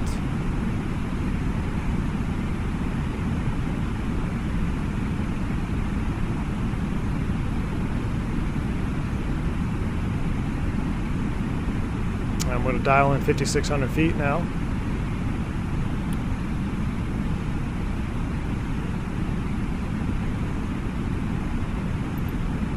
What's the slope? So this is 3.7. So we're going to be diving and driving on this one like Team Vodka said.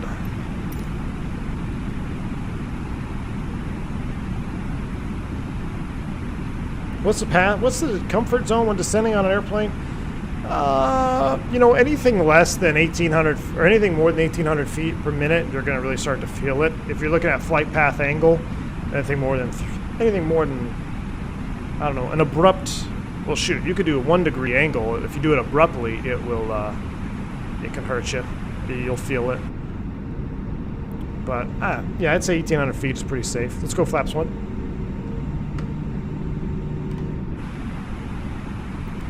VFE next -10, we'll go ahead and extend flaps 2.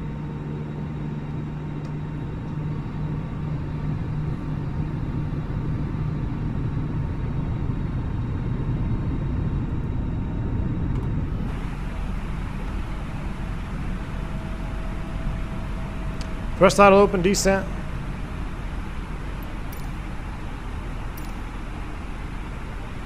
We need to get down 5,600 over Linz. That's for a 12 or 10. We might be a little high on this one already. Shoot. Yeah, Team Vodka, you're right. All right, glide slope blue, load blue, cat 1. Autopilot 1 plus 2.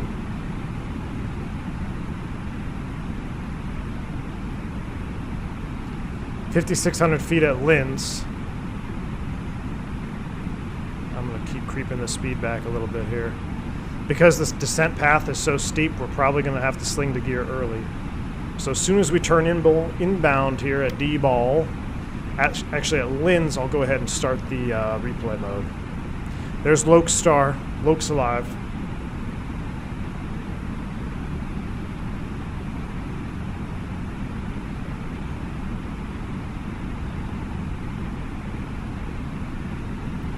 Alright, let's go ahead and put this over here. Let's go ahead and put tiller cam on.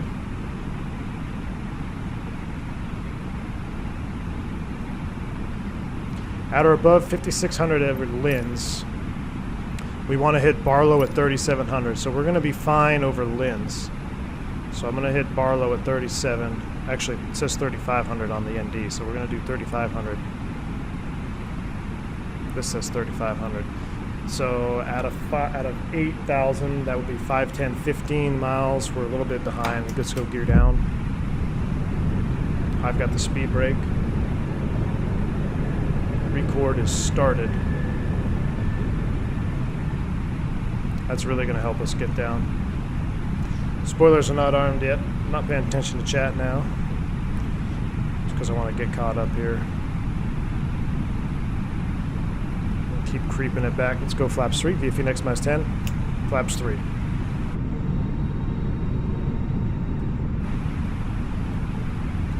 We do have to be careful of our VNE there. So we're sitting at VFE next minus 5. It is kind of gusty.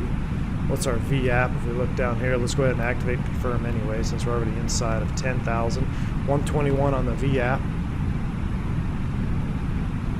We're out of 6. 246. We're looking good now. We're looking real good now. We're only a couple hundred feet high.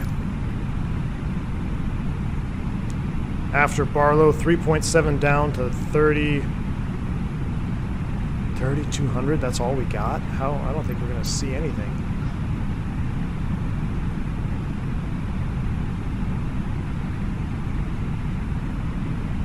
Cat 3 dual. I'm going to switcheroo there. I don't know what that's all about.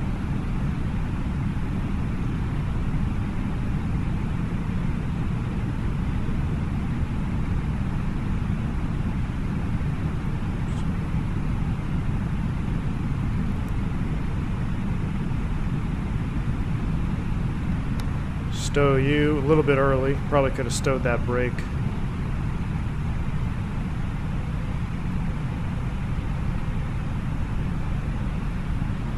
Alright, once we go into alt, I'm going to select 3,200.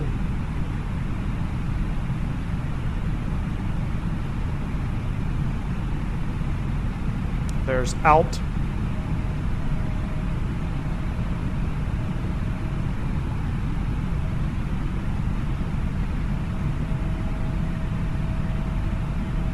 $3,200 is set.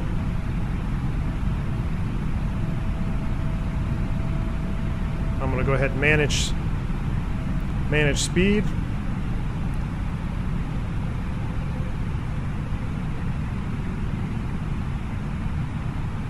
Let that speed start coming back.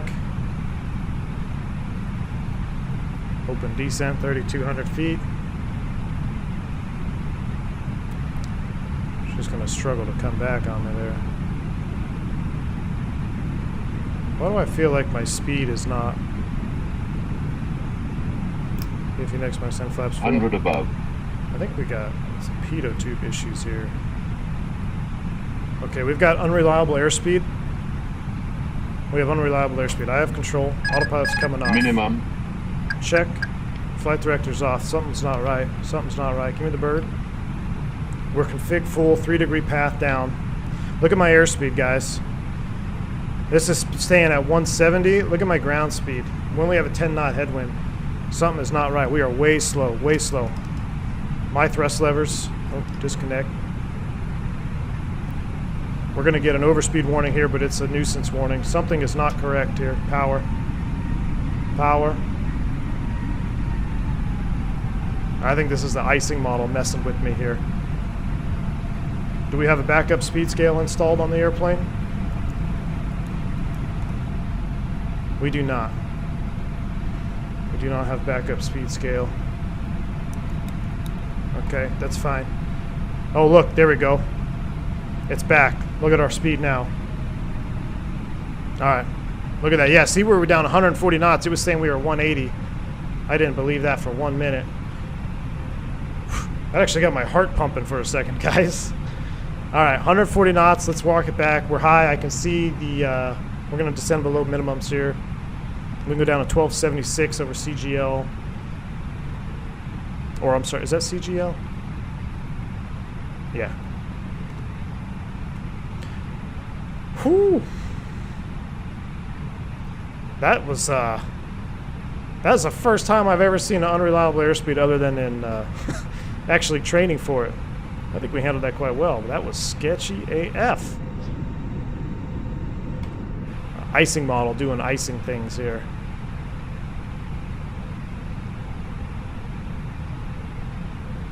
$2,500. Radio altimeter alive. That's your 5G call out. All the de-icing is on. I had it on even though I said it was there's Juneau. Alright, I'm gonna circle to line up with the runway now. Runway's in sight. We're landing. I'll go ahead and arm the speed brakes.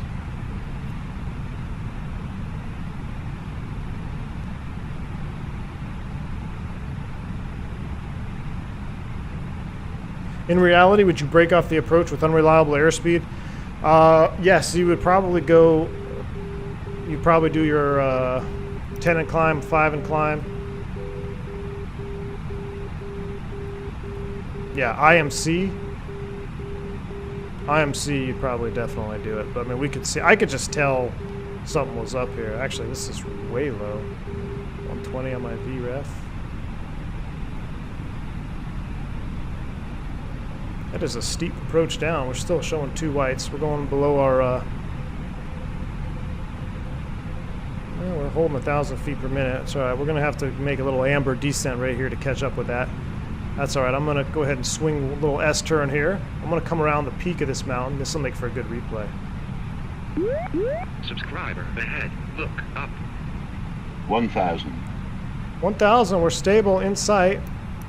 And that go off. There we go. I'm going to go around this peak here. I think I'm supposed to go on the other side of the peak. 500, 400, 300. 300.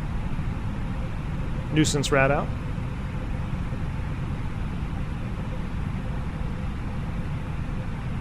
$500. 400.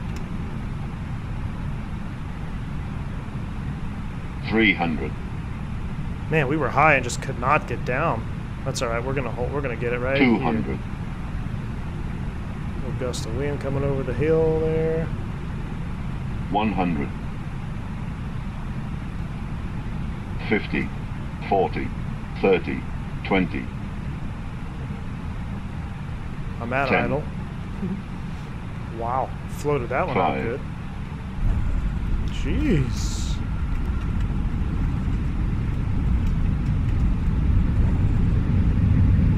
Spoilers, reverse green, D-cell. Welcome to Juneau. Definitely a non-standard approach there, considering all factors considered. I think we did all right. That's going to be a juicy replay.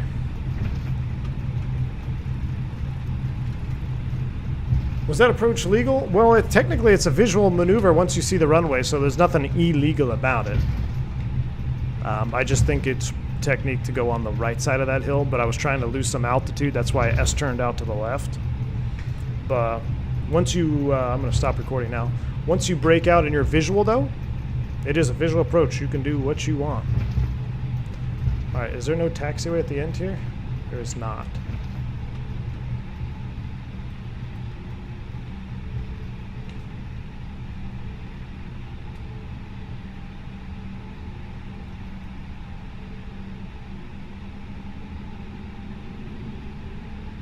Is that not a taxiway?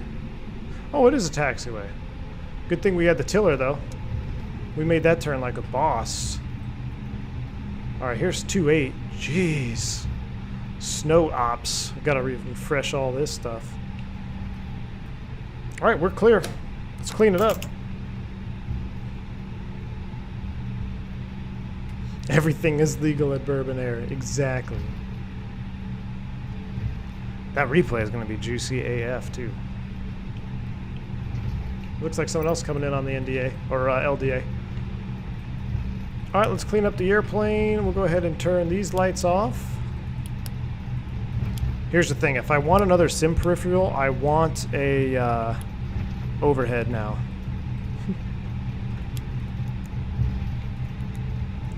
Because I don't like clicking all these buttons. But I also don't want to spend like 10 grand on an overhead panel. Look at this guy coming in over here. That's awesome. Look at these mountains, though. Holy views out here. Never been to Juneau in real life or in the sim. This is a new experience for me. Awesome stream love. Thank you, Snowblitz. Appreciate it, man. We'll watch this guy land. He's down there by the ramp. We'll keep the engine anti-ice on since we are still taxiing on snow-covered runways. You know the end game here is a whole sim. T-Vodka, no, I can't. I can't do it, man. See, so he's coming in on the right side of the hill, which I think this is the preferred method. He actually, is he past the hill or is he going to hit the hill? Oh no, he's on this side of the hill. Good. Yeah, I think that's the preferred method. I had to swing it wide for altitude. We're almost to the ramp. I didn't know Spirit flew here. Alright. Come on, butter it out, my friend. Butter it out. I just stalled out on an invisible bump for no reason. Not bad, sir. He was down much sooner than I was. I floated it for sure. What are we stuck in? Not bad indeed.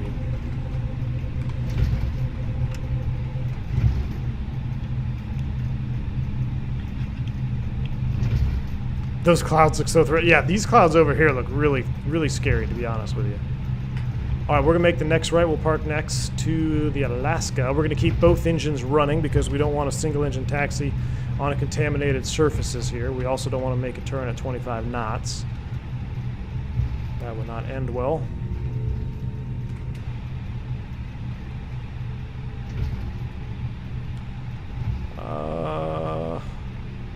Let's take this one right here.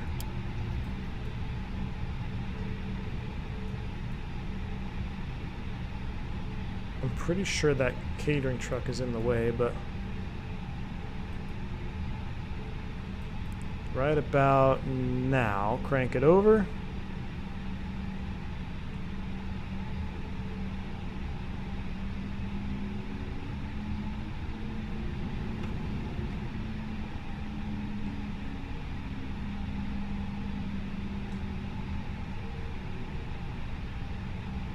How much more right do you want me to go? Oh, he's telling me to slow down. He only has one wand. What's up with that? Oh, I can't see you. I think that's where he said to stop. Erp. Brake set. We're not going to shut down.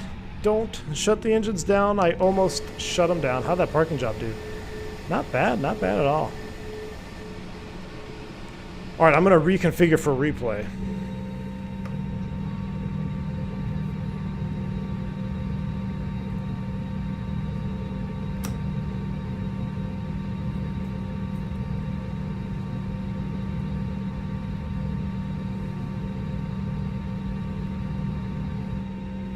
Alright, that is set. Let's go ahead and make sure all our lights are on.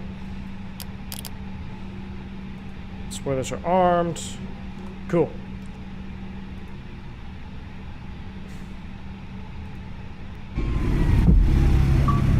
Sorry, just armed. The doors are verified.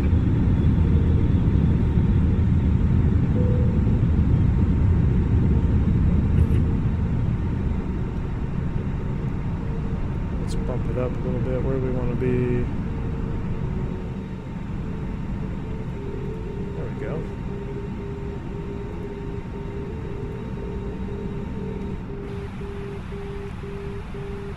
So it's almost like Gentlemen, once again to the flight deck, your captain speaking. I don't see why I wasn't like it didn't want to descend there. I think that could just be a little bit of a flight model tweak, but at idle thrust, I mean, we should be doing more than 1,000 feet per minute. I mean, I'm 5 degrees. I'm like 5 degrees down. Like we really should be coming down more, but that's all right. Let's watch this replay here. Oh nope. There we go. Thank you. Disconnected from VATSIM.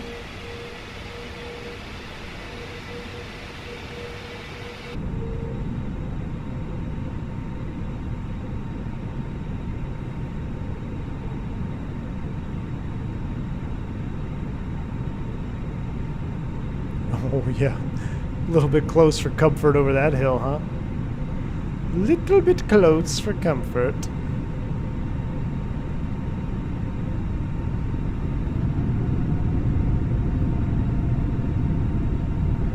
God, those mountains look so good though in the distance.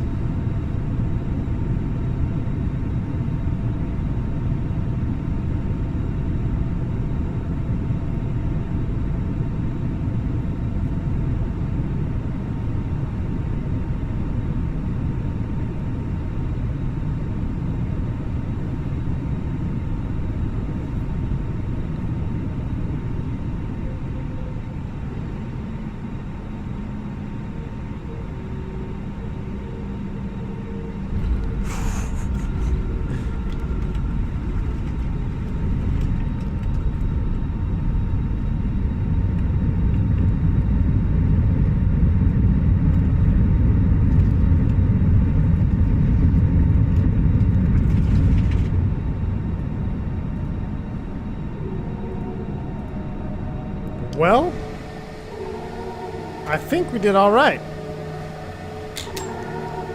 I think we did all right.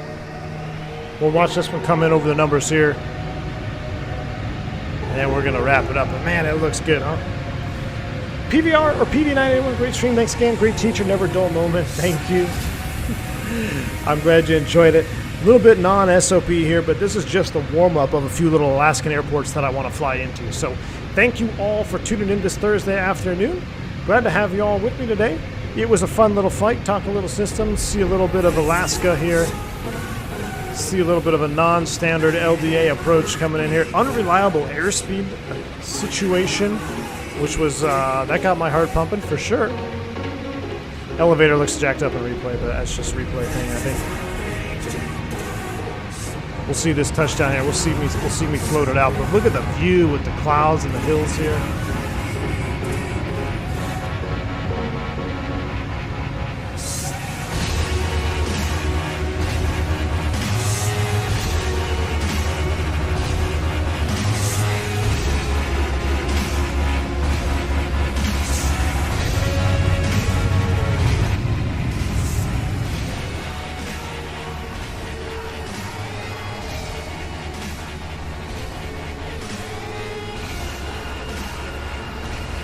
A little off center line.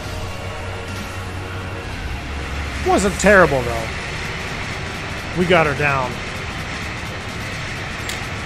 Hey, for my first Alaska flight, I think I'm happy with that. All right, guys. Thank you again for tuning in. I hope I'll see you again here very soon. Maybe this weekend we'll do some more flying here on the V1 channel in Alaska. Y'all have a wonderful rest of your afternoon, evening, morning, wherever you may be watching from. Thank you for all the donations, guys. All the donations, very much appreciated. The new members, the new subscribers. Couldn't do it without all of you guys. You rock. Hit the like button for me on the way out if you haven't. I'll leave you with a couple more replays here so you can see the full deal. And we're going to wrap it up with that. So until next time, guys, stay safe, stay healthy. I'm V1. See you.